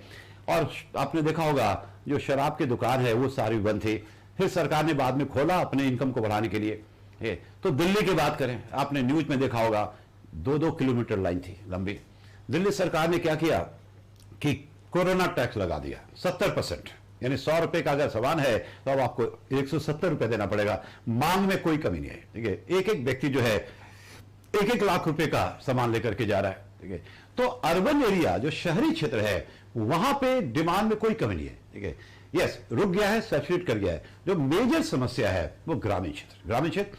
तो ग्रामीण क्षेत्र में चूंकि एग्रीकल्चर आज भी डोमिनेट कर रहा है, और एग्रीकल्चर दोनों केस में सफर कर रहा है। फसल खराब हो किसान मारा गया, फसल बहुत अच्छा है किसान मारा गया। तो एग्रीकल्चर यानी ग्रामीण क्षेत्र में जो एग्रीकल्चर डोमिनेट कर रहा है, तो ग्रामीण क्षेत्र के लोगों के लिए आय का सृजन नहीं हो पाया, उनके रियल वेजेस में कोई वृद्धि नहीं हुई। तो कंजम्पशन एक्सपेंडिचर, जो उपभोग व्यय जो ग्रामीण क्षेत्र की तरफ से आता है, बजट भी रिपोर्ट कर रहा है, उसमें कमी आ गई। तो क्या हुआ, उसका असर इस दोनों पे होगा। अगर भारत में आज भी, ठीक है, एग्रीकल्चर को इग्नोर करके ये दोनों सेक्टर बहुत आगे नहीं जा सकते हैं। अगर एग्रीकल्चर सेक्टर पिछड़ गया, ठीक है, नीचे गया, तो बाकी दोनों सेक्टर को भी नीचे खींच लेगा। उनके वस्तुओं की मांग में भी क्या होगी, कमी आ गई। क्यों आगे समझ में आ रहा है, और यही तो हो रहा है। क्योंकि भारत में जो अर्थव्यवस्था पिछले 1.5 साल से सुस्त पड़ा हुआ है, जिसको आप कहते हो स्लो डाउन ऑफ इकोनॉमी, ठीक है, जीडीपी का जो ग्रोथ रेट है वो घटता जा रहा है। It's not because of the urban area, it's mainly because the rural area. And yes, in the rural area 70% of the people, for them agriculture has remain the livelihood basically you can say. तो बहुत जरूरी है agriculture पे काम करें। Point समझ में आ रहा होगा मेरे ख्याल से। ओके, तो जरा हम लोग, अभी तो मैं सिर्फ आपको कहानी सुना रहा हूं, ठीक है, अभी बस एक ऐसे ही जो है बोल रहा हूं, प्रवचन टाइप से सुनो, समझने की कोशिश करो, ध्यानपूर्वक सुनो मुझे, आप बस इतना ही करो। क्योंकि मेरा अप्रोच बिल्कुल क्या है, बहुत ही व्यवहारिक है, बहुत ही व्यवहारिक। अब देखें, ठीक है, क्वेश्चन कैसे पूछते हैं। ठीक है, अब ग्रामीण क्षेत्र है, ठीक है, ध्यान से सुनना। जब हम बात करते हैं ग्रामीण क्षेत्र की, तो सबसे पहले माइंड में क्या आता है, एग्रीकल्चर। ग्रामीण क्षेत्र की बात करते हैं तो माइंड में सबसे पहले क्या आता है, एग्रीकल्चर। ठीक है, यानी ग्रामीण क्षेत्र जो है का मतलब ही हो गया उसका पूरक है कृषि। ठीक है, जो पूरी तरह से गलत है, पूरी तरह से गलत है। ठीक है, ग्रामीण क्षेत्र का मतलब हमने हमारे पॉलिसी मेकर ने, ठीक है, सिर्फ किससे लगाया है, एग्रीकल्चर। ठीक है, जहां पे किसान लोग काम करते हैं। और भारत के लोगों की मानसिकता तो इतनी घटिया हो चुकी है, एक बॉर्डर पे जो पहरेदार सेना का जवान हमारा तैनात है, वो काम कर रहा है, हमारी रक्षा कर रहा है, और एक किसान जो है वो खेत में काम कर रहा है, बिल्कुल कर रहा है। तो आपके लिए दोनों में से कौन ज्यादा जरूरी है? कौन ज्यादा जरूरी है? एक सेना का जवान जो है वो बॉर्डर पे पहरा दे रहा है, वो बॉर्डर पे काम कर रहा है, और एक किसान जो है वो खेत में काम कर रहा है, ठीक है। तो आपके लिए who is more important? Equally, both are equally important, ठीक है। दोनों जो है वो आपके लिए बिल्कुल बराबर के जो है इक्विवेलेंट है। लेकिन आज भारत के लोग जो है उनकी मानसिकता कैसी है कि जब किसी जवान को देखते हैं तो जय हिंद बोलते हैं, ठीक है, सैल्यूट करते हैं, और जब एक किसान को देखते हैं तो उनके मन में सबसे पहले यही आता है, अनपढ़, जाहिल और गवार, ठीक है। बस हकीकत यह है कि अनपढ़ जाहिल आप हैं, न कि वो किसान।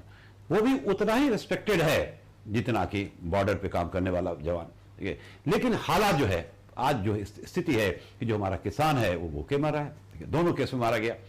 तो ये जो है गलत पॉलिसी का नतीजा है, क्योंकि ग्रामीण क्षेत्र का मतलब सिर्फ और सिर्फ एग्रीकल्चर नहीं है। हमारा जो ग्रामीण क्षेत्र है, it is full of potential, it is full of potential. हमारा जो शहर है इंडिया का, वो पूरी तरह से खोखला है, बड़ी बड़ी बिल्डिंग और बड़ी बड़ी गाड़ी, इससे आपको कहीं नहीं मिलेगा। लेकिन जो हमारा ग्रामीण क्षेत्र है, मैंने कहा it is full of potential, full of opportunity, और वो इतना रिच है। अगर हम वहां पे काम करें तो भारत जो है बहुत तेजी के साथ आगे बढ़ेगा। तो आखिर इस समस्या का समाधान क्या है? क्या ग्रामीण क्षेत्र का मतलब सिर्फ और सिर्फ एग्रीकल्चर? टोटली रॉन्ग, ठीक है। और एग्रीकल्चर मैंने क्या कहा, दोनों तरफ से सफर कर रहा है। फसल खराब हुआ किसान मारा गया, फसल अच्छा हुआ किसान मारा गया। तो आखिर इस समस्या का समाधान क्या है? समस्या का समाधान क्या है? तो इस समस्या का समाधान है, अपार्ट फ्रॉम प्रमोटिंग एग्रीकल्चर, तीन मेन समाधान है, ठीक है। तीन बड़े कदम उठाने पड़ेंगे सरकार को, और वहां पे सीरियसली काम करना पड़ेगा। और उसके बाद जो है हमारे ग्रामीण क्षेत्र के लोगों की, इंक्लूडिंग फार्मर्स, उनके हालात में सुधार होगा। ये तीन जो मैं डिस्कस कर रहा हूं, ये तीनों आपका मेंस का तीन टॉपिक है, और तीनों पे क्वेश्चन आता है। फिर देखिए, यानी जब तक हम, फिर से देखो, शहर की जो अपनी समस्या है, शहर की अपनी कोई समस्या होती नहीं है, सही पूछो तो शहर की समस्या जो है वो कहां से आता है? ग्रामीण क्षेत्र से। और देखोगे गांव में रोजगार नहीं है, खेती नहीं हुई, किसान लोग क्या हो रहे हैं, शहर में मूव करें, माइग्रेट करें, और जिसके कारण वो अपने लिए और शहर के लोगों के लिए भी मुसीबत क्रिएट करें। शहर में आप जाके देखें, दिल्ली जैसे शहर में जाड़े के मौसम में जब इतनी ठंड होती है, हजारों लोग आपको रात में फुटपाथ पे सोए मिल जाएंगे, ठीक है। तो जब वो माइग्रेट करते हैं शहर की तरफ, तो अपने लिए और अब शहर के लोगों के लिए मुसीबत क्रिएट करते हैं। और इतना ही नहीं, वहां पे जाकर के जानवरों से भी बदतर जिंदगी जीते हैं। अभी आपने क्या देखा लॉकडाउन में क्या हुआ उनके साथ, ठीक है।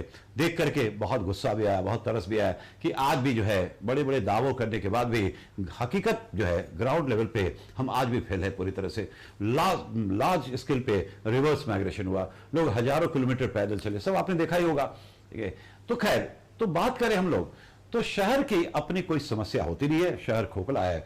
शहर की समस्या जो है ग्रामीण क्षेत्र से आती है, और ग्रामीण क्षेत्र की जो समस्या है जब तक आप सॉल्व नहीं करेंगे तब तक आप शहर की समस्या का समाधान नहीं करेंगे। And the problem, the main thing is, problems of rural area has to be sorted out in the rural area only. यानी ग्रामीण क्षेत्र की जो समस्या है उसको आपको समाधान करना है ग्रामीण क्षेत्र में ही। और हमारा जो ग्रामीण क्षेत्र है, it is more than capable, यानी बहुत ज्यादा सक्षम है, बहुत ज्यादा सक्षम है, ठीक है। तो आखिर इस समस्या का समाधान क्या है? समस्या का समाधान क्या है? तो अपार्ट फ्रॉम एग्रीकल्चर, मैं फिर से समझा रहा हूं, जब आप पढ़ते हैं कृषि बुक में, सरकार ने ये सारी योजनाएं शुरू की, फसल बीमा योजना, किसान क्रेडिट कार्ड, ये वो 10 तरह का, ठीक है। और इतने के बावजूद भी आज किसान दोनों केस में मारा जा रहा है। इसका मतलब कि सरकार की जितनी योजनाएं हैं वो सिर्फ बुक तक ही सीमित है। हकीकत में वो किसानों के प्रॉब्लम को सॉल्व नहीं कर पाया है, किसानों के प्रॉब्लम्स को सही तरीके से एड्रेस नहीं कर पाया है, ठीक है। तो ये चीज, तो आखिर समस्या का समाधान क्या है? तो अपार्ट फ्रॉम प्रमोटिंग एग्रीकल्चर, ठीक है, जितनी भी सरकार की योजनाएं हैं, जब आप एग्रीकल्चर पढ़ते हो, ठीक है, जैसे आपने देखा एमएसपी को 1.5 गुना करना, किसानों के इनकम को 2022 तक डबल करना, वो सब ठीक है, उसको बाद में करेंगे हम लोग एग्रीकल्चर में। लेकिन इसके अलावे 3 और कदम है जो आपको एक एक करके मैं समझा रहा हूं, और थोड़ा सा आपका पार्टिसिपेशन चाहिए, आपका योगदान चाहिए, और आपका आंसर भी चाहिए, ठीक है।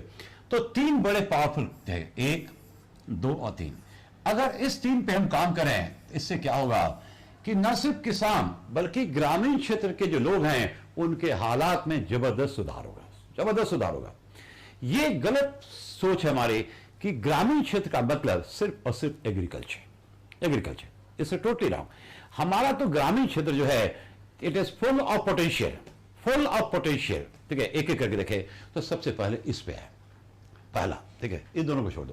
पहला है कि हमारा जो ग्रामीण क्षेत्र है संभावनाओं से भरा पड़ा है, भरा पड़ा है। और ठीक है, अगर हम उन सब चीजों पे काम करें, उन सब चीजों को प्रमोट करें, तो न सिर्फ ठीक है ग्रामीण क्षेत्र में रहने वाले वो सारे लोग जो कृषक नहीं है उनको रोजगार मिलेगा, उनके लिए आय का सृजन होगा, और साथ साथ किसानों के लिए अतिरिक्त आय का सृजन होगा। लिस्ट बहुत लंबा है, लिस्ट बहुत लंबा है, मैं एक एक करके डिस्कस कर रहा हूं और आप जो है ठीक है सबसे अंत में उसमें जोड़ेंगे अपने तरफ से, ठीक है, अपने, ठीक है। सबसे पहले आपका जो है वो है पशुपालन, ठीक है, पशुपालन, एनिमल हस्बेंड्री, एनिमल हस्बेंड्री सुना होगा, ठीक है, पशुपालन हस्बेंड्री। अगर हम पशुपालन को प्रमोट करते हैं, ठीक है, जैसे डेयरी हो गया, अगर हम पशुपालन को प्रमोट करते हैं तो क्या होगा, ठीक है, जो कृषक नहीं है ग्रामीण क्षेत्र के उनके लिए भी आय का सृजन होगा, और साथ साथ किसानों के लिए क्या होगा, आय का सृजन होगा। थोड़ा मैं एक उदाहरण समझा रहा हूं, ठीक है। अब जैसे मान लो एक गाय है अच्छी क्वालिटी की, तो जो अच्छी क्वालिटी की जो गाय होती है, ठीक है, एक दिन में कितना लीटर दूध देती है, एक दिन में, जो सबसे अच्छी क्वालिटी है।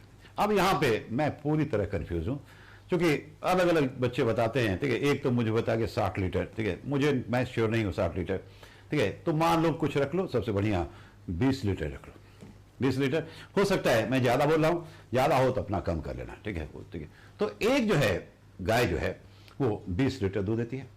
अब 1 लीटर दूध जो है उसका मार्केट प्राइस क्या है, तो हम लोग चलें 50 रुपया, 50 रुपया, तो 20 लीटर गुने 50 कितना हो गया, तो एक दिन में 1000 रुपया हो गया, एक दिन में 1000 हो गया, पूरे महीने में 30,000 रुपया, पूरे महीने का 30,000, आधा मान लो खर्चा निकाल दो गाय के खाने पीने और मेंटेनेंस पे, तो 15,000 आपने खर्चा निकाल दिया, तो फिर भी कितना बच गया, 15,000, अरे 15 नहीं तो 10,000 ही कर दो, ठीक है। यानी एक गाय से, ठीक है, एक महीने में नेट कमाई कितनी है, 10,000 मैं लेके चल रहा हूं। ये तो एक है। और ग्रामीण क्षेत्र में जहां पे लोगों का अपना घर होता है, रेंट लगता नहीं है, वहां पे आज भी थोड़ा सा कम पैसे में लोग कंफर्टेबल हैं क्योंकि जरूरत का सारा सामान तो खुद उत्पादन करते हैं। तो एक महीने में 10,000 रुपए एक गाय उनको कमाई दे रही है। इतना ही नहीं, दूध से बहुत सारे प्रोडक्ट बनते हैं, आपको पता हो, मिठाई बनता है, घी बनता है, ठीक है, और मक्खन बनता है, और क्या क्या पनीर बनता है। सबसे बड़ी बात है कि ग्राम में, ठीक है, गांव के लोग जो है इंडस्ट्री और सेकेंडरी टर्शियरी सेक्टर में जो बनता है उसका डिमांड करें, और ग्रामीण क्षेत्र में जो वस्तुएं उत्पादित होती हैं, फिर से देखें, ग्रामीण क्षेत्र में जिन सब चीजों का हम उत्पादन करते हैं उसका जो डिमांड है ना वो शहरों में बहुत ज्यादा है, और शहर के लोग जो है ग्रामीण क्षेत्र में उत्पादित वस्तुओं के लिए मुहमागा दाम देने को तैयार होते हैं। आपने भी सुना होगा, घर में यूज होगा, गांव का देसी घी है। यानी गांव का देसी घी का मतलब हुआ कि क्वालिटी और प्योरिटी अपने हाईएस्ट लेवल पे है, और वहां पे शहर के लोग, मैंने कहा कि मुहमागा रेट देने को तैयार होते हैं, यह हकीकत है। तो मिल्क के अलावे बहुत सारे मिल्क प्रोडक्ट बना के उसको बेचा सकता है। इतना ही नहीं, गाय जो है, ठीक है, देती है क्या, गोबर, काउडंग। अब गोबर का क्या यूज है, गोबर का क्या यूज है, तो उससे एक तो आपका बायोफ्यूल, ये बायोफ्यूल गोबर गैस, ठीक है, यहां सब मैं बहुत कंफर्टेबल नहीं हूं, साइंस का, ठीक है, वो कर लेना। तो गोबर गैस बनता है, उससे आप जलावन का काम कर सकते हैं। और इतना ही नहीं, एक वर्ड आपका है cow dung cake, cow dung cake. Cow dung cake क्या, जिसको अलग अलग क्षेत्र बोलते हैं, कहीं कहीं पे उपले बोलते हैं, कहीं कहीं पे अंडे बोलते हैं, ठीक है। ईस्टर्न यूपी और बिहार में चले जाओ, वहां पे गोईठा बोलता है, या वेस्ट बंगाल में अलग अलग नाम है। तो जिसको आपने कहा उपले, या तो उसका यूज किस पर्पस होता है, उसका पर्पस जो है वो जलावन के काम आता है, ठीक है। अब तो गैस आ गया, लेकिन पहले जो है लोग उस पर क्या करते थे, खाना बनाते थे, या ठीक है आग जला के सेकते थे। अब सबसे बड़ी बात यह है कि ग्रामीण क्षेत्र में जिन चीजों का उत्पादन होता है तो शहर में, ठीक है, उसका बहुत डिमांड है। अब ये जो आप देखते हैं उपले या कंडे, तो गांव में इसको कोई पूछता नहीं, कोई नहीं पूछता है, ठीक है। लेकिन अभी आप फोन उठाएं और सर्च करें, ठीक है, शहर में इसकी बड़ी मांग है। और अमेजन के साइट पे चले जाओ, 6 उपले का छोटा छोटा उसका सेट का दाम है तकरीबन 199 रुपये, 199, 6 उपले का सेट है, 199 रुपये, ठीक है। अब कुछ नहीं करना, बटन दबाओ, आपका ऑर्डर प्लेस हो जाएगा। और शहरों में इसकी भारी मांग है, क्योंकि इनका जो है धार्मिक पर्पस से इसका यूज होता है। तो ग्रामीण क्षेत्र में जो उत्पादित वस्तुएं हैं उसका शहर में क्या होता है, बहुत बहुत ज्यादा डिमांड है। जब पुरानी बात करें, आज से 25-30 साल पहले, तो उत्पादक वर्ग जो था, मैं ग्रामीण क्षेत्र की बात कर रहा हूं, जो उत्पादक वर्ग जो था वो ग्रामीण क्षेत्र में था, और जो उपभोक्ता था वो शहर में था, वो मुहम्मद आप देने को तैयार है। लेकिन इन दोनों को लिंक कैसे करें, इन दोनों को एक प्लेटफॉर्म पे कहां से लाए, ये समस्या थी कि गांव में उत्पादक ने उत्पादन तो किया, लेकिन उपभोक्ता शहर में, हम आप शहर में बैठे हुए, हमें क्या पता चलेगा क्या, ठीक है। लेकिन जमाना बदल गया, जमाना बदल गया, अब आ गया डिजिटल इंडिया। अब इन दोनों को जोड़ने का काम जो है डिजिटल इंफ्रास्ट्रक्चर से किया जा रहा है। मोबाइल उठाइए, बटन दबाइए, अमेजन है ना, उसी पे चले जाओ, सब कुछ मिल जाएगा। बटन दबाइए, आपका ऑर्डर प्लेस हो गया और 3-4 दिन में आपको सामान मिल जाएगा। तो ये जो लिंक करने का काम जो है बहुत सारी कंपनियां कर रही हैं, जिसमें सबसे अधिक विदेशी कंपनियां। ये अमेजन अमेरिकन कंपनी है, दुनिया का सबसे अमीर आदमी है। अनफॉर्चुनेटली ठीक है, बहुत दुखदाई है कि ये अगर हमारी सरकार जो है अगर ये काम करती तो शायद सबसे बेहतर होता। हमारी सरकारों ने ग्रामीण क्षेत्र के लोग, 2/3 लोग रहते हैं किसान, उनको सिर्फ और सिर्फ अपना वोट बैंक माना है, उससे ज्यादा कुछ नहीं। कुछ नहीं करो, ठीक है, इलेक्शन से पहले लोन माफ करवा दो, ठीक है, लोग सब वोट दे देंगे, इससे ज्यादा नहीं। कभी भी सरकारों ने, चाहे कोई भी सरकार क्यों न हो, ग्रामीण क्षेत्र के लोगों के प्रॉब्लम्स को सीरियसली कभी सोचा ही नहीं। और ग्रामीण क्षेत्र जो है, ठीक है, संभावनाओं से भरा पड़ा है। अगर हम इन सब चीजों को प्रमोट करें, अब देखें, ये इतना सीरियस प्रॉब्लम है रूरल एरिया, ठीक है, तो ग्रामीण क्षेत्र में जो उत्पादन हो, शहरों में इसका बिक्री हो, तो दोनों को लिंक करने का काम जो है, ठीक है, ये विदेशी कंपनी कर रही है। शर्म से डूबने वाली बात है। या जो भी भारतीय कंपनी थी वो प्राइवेट थी, जिसका अभी अधिग्रहण हो गया। ये सरकार का ऐसा कोई प्लेटफॉर्म नहीं है जिसके थ्रू ये काम हो। ये काम गवर्नमेंट को करना चाहिए, और गवर्नमेंट हमारी रियली सीरियस है to improve the conditions of किसके, रोड पीपल। गवर्नमेंट कभी भी नहीं चाहती है कि ग्रामीण क्षेत्र के हालात बदले। कागज पे बदल गया, हकीकत में वही के वही है।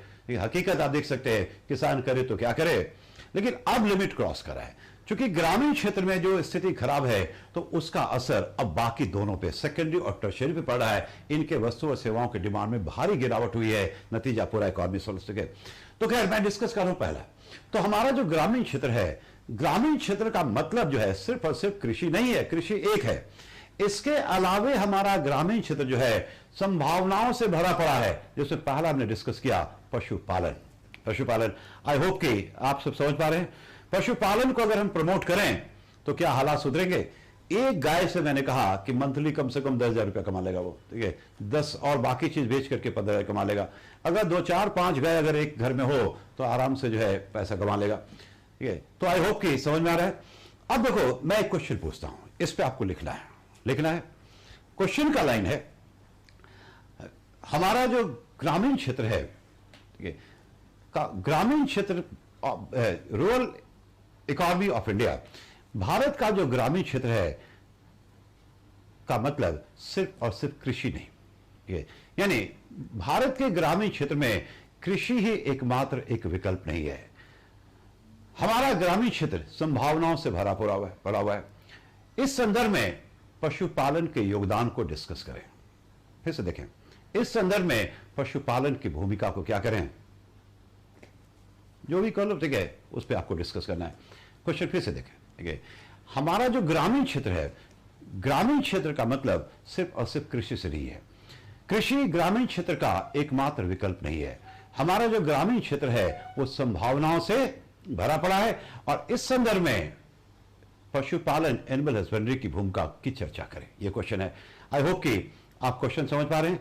अगर हम इसको प्रमोट करें तो न सिर्फ किसानों के लिए अतिरिक्त आय का सीजन होगा, बल्कि जो ग्रामीण क्षेत्र के अन्य लोग हैं जो कृषक नहीं है, तो उनके लिए भी क्या होगा, आय का सीजन होगा, और उन्हें माइग्रेट करने की, ठीक है, जरूरत नहीं पड़ेगी। आई होप कि क्वेश्चन आपके समझ आ रहा है। आप मुझे से ये करके मैसेज करके ये बता दें कि क्वेश्चन कैसा है, इजी है या डिफिकल्ट है। ये मैं वेट कर रहा हूं। ये जो क्वेश्चन मैंने आपसे पूछा पशुपालन को लेकर के, तो आपके हिसाब से इस क्वेश्चन पे क्या आप लिख सकते हैं, ठीक है, एक पेज लिख सकते हो कि पशुपालन का भारत के विकास में और ग्रामीण क्षेत्र पर्टिकुलरली को प्रमोट करने में उसकी भूमिका क्या है। तो क्वेश्चन आपको कैसा लगा, इजी है, डिफिकल्ट है, ठीक है, क्या आप जो है एक पेज लिख सकते हैं। एक भी आंसर प्लीज आप दें। क्वेश्चन कैसा है, इजी है या डिफिकल्ट है? अभी तक जो है सब लोग लगता है सो गए सुनते सुनते, कोई कमेंट नहीं। तो क्वेश्चन जो है ठीक है बहुत ही इजी है, बहुत इजी। और आप जो है मुझे उम्मीद है आप इस पे एक पेज लिख सकते हैं, या मान लो 500 वर्ड, 200 वर्ड, 250 वर्ड लिख सकते हैं, बिल्कुल लिख सकते हैं। अब ये जो मैंने क्वेश्चन पूछा है ये लास्ट टू लास्ट ईयर, ये इजी है, वेरी गुड, इजी है ना। ये जो क्वेश्चन था मैंने पूछा है ये 2 साल पहले यूपीएससी मेंस में पूछा गया है, 2018 या 17 में, ठीक है, मेंस का क्वेश्चन है। क्वेश्चन क्या है, कॉमन है। अब आपको समझ में आ गया ना, ठीक है, तो बहुत बढ़िया लिखोगे, बहुत बढ़िया लिखोगे, एक एक चीज लिंक करोगे। कैसे? तो मैं बार बार कहता हूं कि जो राइटिंग स्किल होती है वहां यहां तैयार होता है, यहां नहीं। हिंदी मीडियम के बच्चों का दुर्भाग्य है, ठीक है, उनको यहां स्किल डेवलप नहीं करवाया गया, ठीक है। क्लास में मेरे खड़ा होकर मोटे मोटे नोट्स बनवा के, ठीक है, आपकी राइटिंग स्किल डेवलप नहीं होगी, ठीक है। एक ये हो गया, बहुत आसान है, और कोशिश करें, ठीक, कोशिश करें।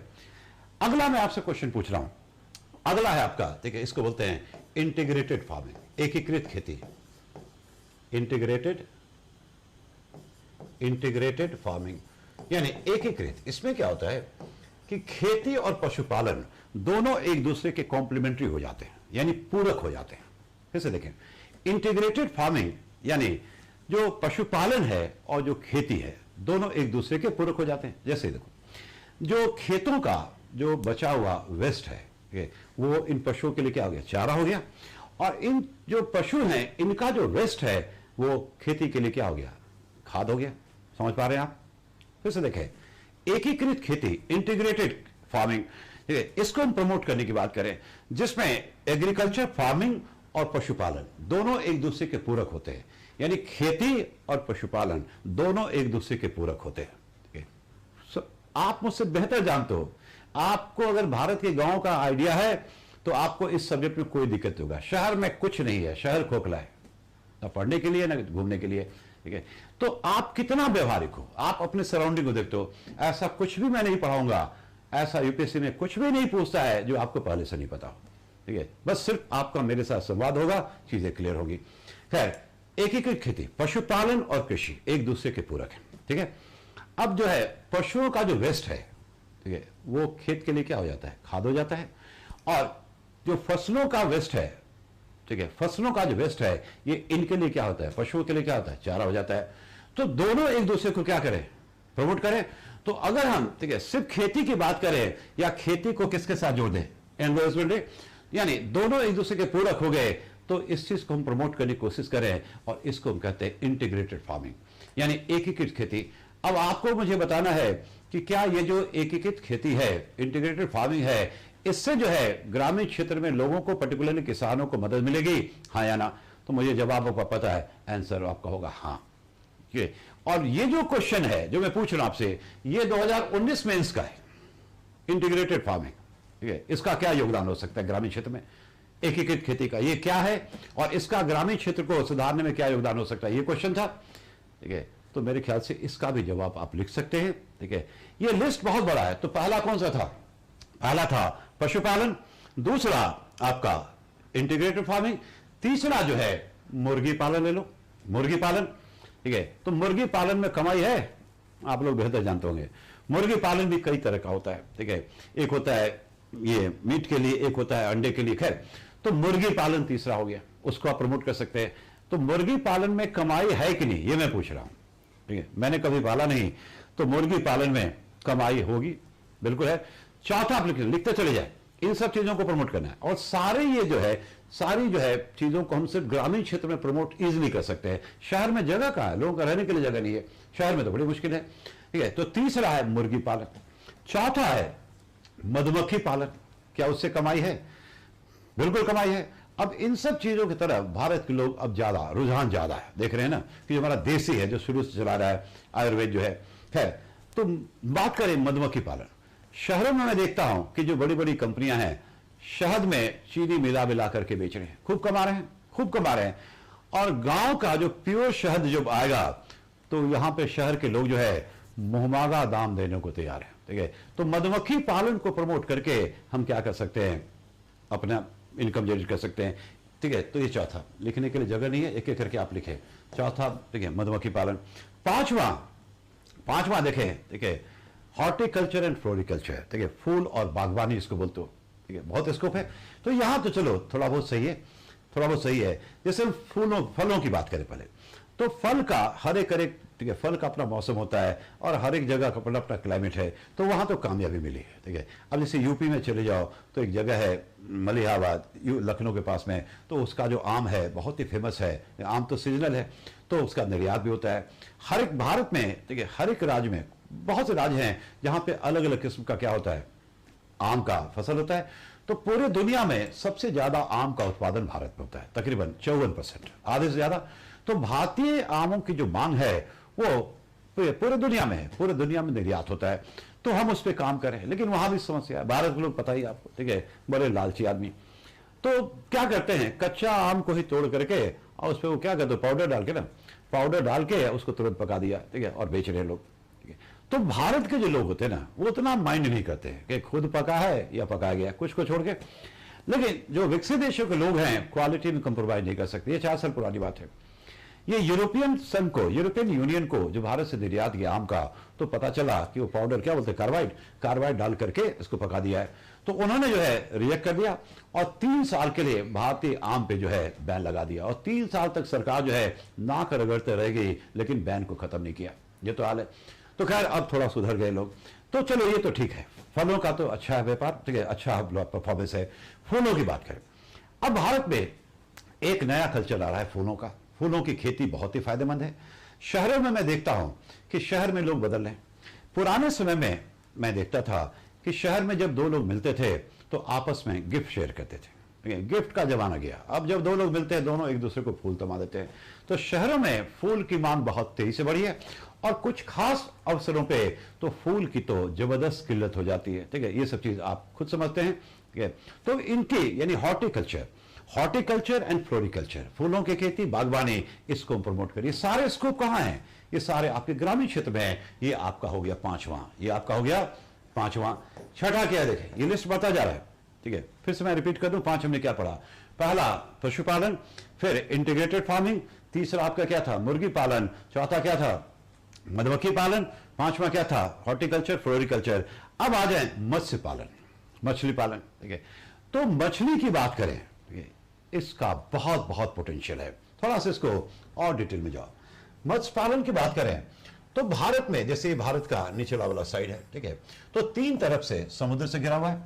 तो एक जो कोस्टल एरिया है समुद्री, तो उनकी जो इकोनॉमी अर्थव्यवस्था है वो हमसे थोड़ा अलग है। जो समुद्र किनारे हैं वहां का क्लाइमेट अलग है, वहां का मिट्टी हर एक चीज के लिए सुटेबल नहीं है। तो जो कोस्टल एरिया, जो समुद्र से सटे हुए हमारे जगह हैं, उनको हम कहते हैं ब्लू इकोनॉमी। ब्लू इकोनॉमी तो कहा जाता है कि every patient can not be given the same medicine, यानी हर एक मरीज को आप जो है एक ही दवा नहीं दे सकते। तो जो ब्लू इकोनॉमी है उसकी समस्या अलग है, तो उसका समाधान अलग होगा। और जो बीच का है, जो समुद्र प्लेन है, जैसे हमारा स्टेट है यूपी बिहार एमपी, ये सब बीच में है, तो इसकी समस्या अलग है। लेकिन इन दोनों में एक चीज कॉमन है, मछली, ठीक है। और जो कोस्टल एरिया है, ठीक है वहां पे जो समुद्री तट के लोग हैं, तो ये लोग क्या करते हैं मछली पे काफी डिपेंड करते हैं, समुद्री मछली जिसका टेस्ट अलग होता है। लेकिन जो फ्लोइंग वाटर है, जो हमारा प्लेन है, वहां जो हमारे देश में जो मछली होता है बीच में, ठीक है वो पौंड में होता है, पोखरी में होता है, स्टिल वाटर में, तो उसका टेस्ट अलग होता है। खैर, तो मत्स्य पालन में जो है बहुत ज्यादा पोटेंशियल है। और भारत पूरे दुनिया में जितना भी मछली का उत्पादन होता है उसका 6.2% जो है, 6.2% वो क्या है भारत में उत्पादन होता है। भारत में उत्पादन होता है 6.2%, बहुत ज्यादा। अब चूंकि ये टेक्निकल चीज है, मुझे बहुत जानकारी नहीं है। क्या होता है कि खास करके जो निर्यात होता है ना, समुद्री मछली का ज्यादा होता है, ठीक है वो पूरा दुनिया के लोग खाते हैं। तो समुद्री मछली का जो टेस्ट होता है ना, ठीक है जो वेजिटेरियन लोग हैं वो प्लीज डोंट माइंड, ठीक है ये बस क्लास की बात हो रही है। तो हर एक जगह के पानी का जो है टेस्ट एक जैसा नहीं होता है, ठीक है। अब लोग बताते हैं कहीं का बहुत टेस्टी होता है, कहीं का कम होता है, ठीक है। अब जैसे भारत में एक जगह है, आपने नाम सुना होगा, वीरावल गुजरात का तट है, ठीक है लास्ट स्टेशन है, उसके बाद अरबिंद से शुरू होता है। तो वीरावल, ठीक है आप हो सकता है नहीं जानते हो, वहां तक ट्रेन जाती है, उसका समुद्र शुरू है। वीरावल से 6 किलोमीटर दूर जो है वो है आपका सोमनाथ टेम्पल। सोमनाथ मंदिर तो सुना ही होगा, बहुत फेमस है। तो वेरावल क्षेत्र का जो फिश है, मछली है, ठीक है, सुनते हैं कि उसका बहुत डिमांड है, ठीक है। भारत में जो भी विदेशी आता है, जो डेलीगेट्स आते हैं फॉरेन, ठीक है, तो उन सबके लिए वहीं से आता है। तो भारत में यहां पे बहुत ज्यादा पोटेंशियल है, बहुत ज्यादा पोटेंशियल है। और अगर हम मत्स्य पालन को प्रमोट करते हैं तो ये दोनों इकॉनमी के लिए, जो प्लेन वाले हैं उनके लिए और जो ब्लू इकॉनमी है उनके लिए भी क्या होगा। तो सरकार इसको टारगेट करी है और सरकार इसको लेकर के, मत्स्य पालन को लेकर के तो इतना क्या कहोगे, सीरियस है कि गवर्नमेंट ने डिसाइड किया, अभी तक नहीं हो पाया है, लास्ट ईयर के बजट में आया था कि भारत जो है एक अलग से मिनिस्ट्री बनाएगा, एक अलग मंत्रालय बनाएगा, ठीक है, मिनिस्ट्री ऑफ फिशरी, यानी मत्स्य विभाग एक अलग बनेगा, अलग मंत्रालय बनेगा, ठीक है, क्योंकि ये एक बहुत ही पोटेंशियल वाला एरिया है और एक ऐसा कारोबार है जो सिर्फ ग्रामीण क्षेत्र में होगा और साथ साथ इस पे पूरा भारत जुड़ा हुआ है, ब्लू इकॉनमी भी और प्लेन का। तो मत्स्य पालन जो है, ठीक है, अच्छा गांव में कुछ आइडिया है, जो गांव में जो लोग मछली पालन करते हैं तो उसमें कमाई वगैरह है कुछ ठीक ठाक? गांव में तो सुना है बड़ी समस्या है कि लोग क्या करते हैं, पोखरे में कुछ जहर डाल दिया, ठीक है, ये भी एक समस्या है, खैर। तो लेकिन पोटेंशियल है। तो मत्स्य पालन जो है, ठीक है, एक अगला हो गया, यानी आपका मत्स्य पालन कौन सा हो गया, पांचवा छठा जो भी है, ठीक है। तो ये आपका अगला क्या है, मत्स्य पालन। अब ठीक है, अगला आ गया। अब जैसे देखो, सरकार, मैं भूल गया एक चीज, जो पशुपालन में सरकार कोई स्कीम जो है, स्कीम बनाती है, पॉलिसी लेके आती है, तो पॉलिसी का कोई थीम होगा। अब लास्ट ईयर के बजट में सरकार ने एक लाइन कहा, बजट में एक लाइन कहा गया, ठीक है, मैं उसको समझा रहा हूं, उसके बाद ठीक है आप उस पर आराम से 2 पेज लिख दोगे। सरकार ने कहा कि बहुत ही जल्द वो कामधेनु आयोग की स्थापना करेगी। कामधेनु आयोग, कामधेनु किसको बोलते हैं, गाय को बोलते हैं। तो कामधेनु आयोग की स्थापना करेगी, जिसका मेन उद्देश्य क्या होगा, ठीक है, तो basically genetic upgradation of cows, यानी गायों के नस्ल को सुधारना, जिससे उनकी उत्पादकता क्या हो बढ़े। जो गाय, ठीक है, आज 10 लीटर दूध दे रहा है तो कल को हो सकता है 20 लीटर दूध दे, ठीक है। अब ये सब चीजें आप भी जानते हैं कि जो बहुत हाई क्वालिटी की गाय होती है, जर्सी गाय, ठीक है, तो जर्सी गाय कहां से आया, तो जर्सी नाम कहां से आया, तो अमेरिका में एक जगह है न्यू जर्सी, ठीक है, तो वहीं से आया है। तो स्वाभाविक है, जहां तक मुझे पता है तो जर्सी गाय हो गया। तो जर्सी गाय जो है बहुत ज्यादा दूध देती है, ठीक है, क्योंकि उन्होंने, ठीक है, जेनेटिक अपग्रेडेशन किया, नस्लों में सुधार किया। हमारा जो देसी गाय है वही के वही है, तो सुना है देसी गाय कम दूध देती है। तो ये जो कामधेनु आयोग है, इसका मेन उद्देश्य क्या होगा, जेनेटिक अपग्रेडेशन ऑफ काउस, यानी गायों के नस्ल में सुधार करना। इससे क्या होगा, गायों की उत्पादकता बढ़ेगी। फिर से मैं रिपीट करूं, जो गाय 10 लीटर दूध दे रही है वो जो है कल को 20 लीटर देगी। तो इससे हालात में क्या सुधार होगा, अब आराम से आप लिख देंगे, आराम से आप एक पेज लिख सकते हो कि इसका संबंध जो है किसानों से कैसा है, इसका संबंध जो है ग्रामीण क्षेत्र में जो किसान नहीं है क्या उनके साथ है, क्या इसका संबंध जो है ग्रामीण क्षेत्र की अर्थव्यवस्था को सुधारने में होगा। और जब तक ग्रामीण क्षेत्र के हालात में सुधार नहीं होगा तब तक आप शहरी क्षेत्र में सुधार नहीं कर सकते हैं। बार बार मैं कह रहा हूं कि ग्रामीण क्षेत्र की समस्याओं का समाधान जो है आपको ग्रामीण क्षेत्र में ही ढूंढना होगा, ठीक है। और yes, we are more than capable, हम लोग जो है बहुत ज्यादा सक्षम है। ये अलग बात है हमने उस पर काम नहीं किया है, ठीक है। तो ये जो लिस्ट है ये बहुत ही लंबा है, 6-7 तो भी हो गया। उसके बाद देखो अगला आता आपका, जिस पे हम काम कर रहे हैं, जैसे हैंडीक्राफ्ट और हैंडलूम, ठीक है, इस पे तो काम हो ही रहा, काफी अच्छा परफॉर्मेंस है। अगला है एक नया कंसेप्ट, 2 नए कंसेप्ट बता रहा हूं। एक जैसे सुना होगा इसका मेडिसिनल प्लांट, और क्रेडिट जाता है, ठीक है, जिस प्लांट से दवाइयां बनती हैं, और इसका क्रेडिट जाता है बाबा को। बाबा मतलब बाबा रामदेव। और बाबा रामदेव के कारण मुझे लगता है कि कुछ जो प्लांट्स हैं बड़े फेमस हो गए, बहुत फेमस हो गए, जैसे अरे क्या क्या नाम है, ठीक है, एलोवेरा, गिलोय, तुलसी, नीम, पता नहीं क्या क्या। कुछ साल पुरानी बात है, जब मैं आपकी तरह था मैंने इसका नाम भी नहीं सुना था, एलोवेरा क्या होता है, ये सब क्या होता है। अब आज देखो, जिसको देखो, ठीक है, एलोवेरा का जूस पी रहा है, ठीक है, तो ये कर रहा है, वो कर रहा है। तो जो मेडिसिनल प्लांट जो है उसकी खेती कीजिए आप, उसमें जो है बहुत ज्यादा कमाई है, ठीक है। एक नया अपॉर्चुनिटी कम से कम लेके आया। ये सारे चीजें पॉसिबल है ग्रामीण क्षेत्र में, शहर में कुछ नहीं है, ठीक है। तो अगला आपका है मेडिसिनल प्लांट, ठीक है। अब अगला आप ले लें जिसका बहुत ज्यादा प्रोस्पेक्ट है, बहुत ज्यादा फ्यूचर है, और वो है नर्सरी का। देखो शहरीकरण का काम हो रहा है, शहर में अगर आप जाएंगे तो मकानें बन रही हैं, ठीक है। तो जो इंडिया में शहरों में मकान बन रहे हैं तो स्कोप कहां है, ठीक है, वर्टिकल है या हॉरिजॉन्टल है, यानी ऊपर जाएगा या फैलने वाला तो है ही नहीं, हॉरिजॉन्टल जगह कहाँ है।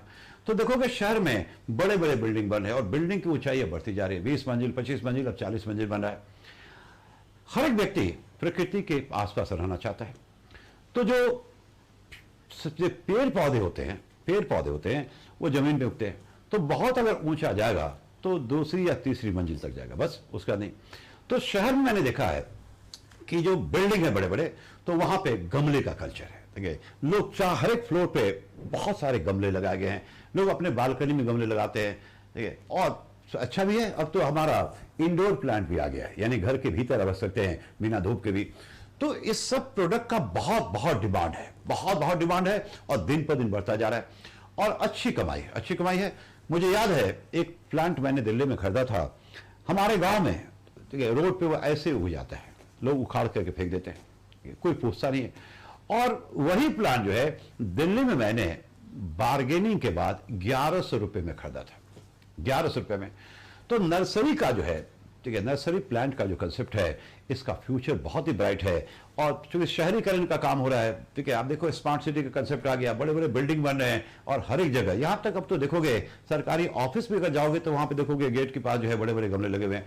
तो नर्सरी का जो है बहुत ज्यादा, कुछ राज्यों में देखा बहुत सही काम हो रहा है। मैं कभी पूना गया था तो पुणे में एक पर एक बड़े नर्सरी थे, कैलकाटा गया था, बहुत जबरदस्त नर्सरी सब थे और मैसिव डिमांड। तो नर्सरी प्रोडक्ट का डिमांड दिन पर दिन क्या हो रहा है, बढ़ता जा रहा है। तो ये जो लिस्ट है ना, ठीक है, ये कभी खत्म नहीं होगा। अभी हमने जितना तक किया है उसको मैं एक बार जो है लिस्ट दे रहा हूं। यानी ग्रामीण क्षेत्र का मतलब, आखिर ग्रामीण क्षेत्र में समस्या का समाधान क्या है? समाधान क्या है? क्या ग्रामीण क्षेत्र का मतलब सिर्फ और सिर्फ कृषि है? नहीं, ये टोटली गलत है। हमारा जो ग्रामीण क्षेत्र है संभावनाओं से क्या है, भरा पड़ा है। और कृषि के अलावे 3 हमारे पास विकल्प हैं, 3 बहुत ही पावरफुल मेजर्स हैं, ठीक है। ये पहला, ये दूसरा, ये तीसरा, इन दोनों को छोड़ दो, हम अभी इसकी बात करें इसके। और it's wrong to believe that कि rural area means only agriculture. ये हमारी विफलता है, ये हमारी सरकार की विफलता है कि ग्रामीण क्षेत्र का मतलब उसका जो पर्याय बोलते हैं वो कृषि कर दिया। कृषि no doubt it is the main, लेकिन हमारा जो ग्रामीण क्षेत्र है it is full of potential, संभावनाओं से भरा पड़ा है। ये हमें उस पर काम करना पड़ेगा। ये लिस्ट हमने जो अभी तक डिस्कस किया है आपको याद रखना है। और देखो किसी से भी पूछ देता है, पहला हमने लिखाया पशुपालन, उससे क्वेश्चन पूछ दिया। दूसरा एकीकृत खेती, उससे क्वेश्चन पूछ दिया। तीसरा मत्स्य पालन, अब उससे क्वेश्चन पूछेगा। चौथा पोल्ट्री फार्मिंग था। पांचवा मधुमक्खी पालन था। छठा कौन सा था, बागवानी, ठीक है, फ्लोरिकल्चर 7 हो गया। उसके बाद था मेडिसिनल प्लांट 8 हो गए। नर्सरी क्या हो गए, 9 हो गए। देन आपका हैंडीक्राफ्ट 10, हैंडलूम 11, अभी तक तो 11 है, ठीक है, लिस्ट बहुत लंबा है। तो मेरे ख्याल से, ठीक है, 11 आपने लिखा है। आई होप कि आपके समझ में आ रहा होगा। तो ज्यादा मत पढ़ो, कम पढ़ो लेकिन सही पढ़ो, ठीक है, क्योंकि अब जो है आपका रोल आएगा। मैं चाहे ऑफलाइन पढ़ाऊं या ऑनलाइन पढ़ाऊं, तो कभी भी मेरा जो है वन साइडेड अप्रोच नहीं होता है। आप उसमें इन्वॉल्व होंगे और आपके साथ मेरा इंटरेक्शन होगा और तभी जो है मैं इस पोजीशन में हूंगा कि आपके लेवल को क्या करूं, उठा सकूं। एंड वंस, जो आज के लिए मैं लास्ट लाइन कहूंगा, ये हमेशा ध्यान रखें कि राइटिंग स्किल जो है ना वो यहां तैयार होता है। आपका जो हाथ है ना ये इसको फॉलो करता है, ठीक है। आपके सिर्फ क्लास में बैठ के नोट्स बनाने से जो है राइटिंग स्किल डेवलप नहीं होता है, ठीक है। ये खाली है, हाथ नहीं चलेगा एग्जाम हॉल में, चीजें यहां हैं। तो 2 चीजें, जो 2 क्वेश्चन आपके मैंने बताए जो एग्जाम में पूछे आ चुके हैं, तो उस पर थोड़ा सा आप लोग काम करेंगे। फाइनल लाइन, ठीक है, ग्रामीण क्षेत्र का मतलब सिर्फ और सिर्फ कृषि नहीं है। हमारे ग्रामीण क्षेत्र जो है संभावनाओं से भरे पड़े हैं और जिसमें कुछ मैंने बताया। तो पहला रोल था पशुपालन का, दूसरा था एकीकृत खेती का। तो किसी पे भी लेकर के आप लिख सकते हैं। अब जैसे अगर एक बार जो समझ में आ जाएगा, तो सरकार ने जो कदम उठाए हैं, सिर्फ आप नाम देखेंगे और उस पर आराम से लिख देंगे, उसके लिंक बता देंगे। जैसे हमने उदाहरण दिया कामधेनु आयोग, उसका मेन उद्देश्य समझ में आ गया, ठीक है। जेनेटिक अपग्रेडेशन ऑफ काउस, यानी गायों के नस्ल में क्या करना, सुधार करना, उससे क्या फायदा होगा, नहीं होगा। तो यस, ठीक है, आज के लिए बहुत है। बहुत गर्मी है दिल्ली में, बहुत गर्मी है और खास करके ह्यूमिडिटी लेवल इज बहुत है, ठीक है, पढ़ाने का मन नहीं करता है। चलो फिर थोड़ा मौसम कूल होता है, फिर हम लोग धीरे धीरे क्या करेंगे, अपने, ठीक है, डोज को बढ़ाएंगे। और आई होप कि you people are comfortable. Don't miss the class, because जो भी मैं पढ़ा रहा हूँ या पढ़ाऊंगा, तो आप इतना ध्यान दें, ठीक है, वो आपको बुक में नहीं मिलेगा, ठीक है, बुक में नहीं मिलेगा, किसी मैगजीन नहीं मिलेगा, और सच बात है दोबारा कोई पढ़ाएगा भी नहीं, ठीक है, इन जनरल। ठीक है, चलो फिर कल मिलते हैं, ठीक है, तब तक के लिए गुड नाइट।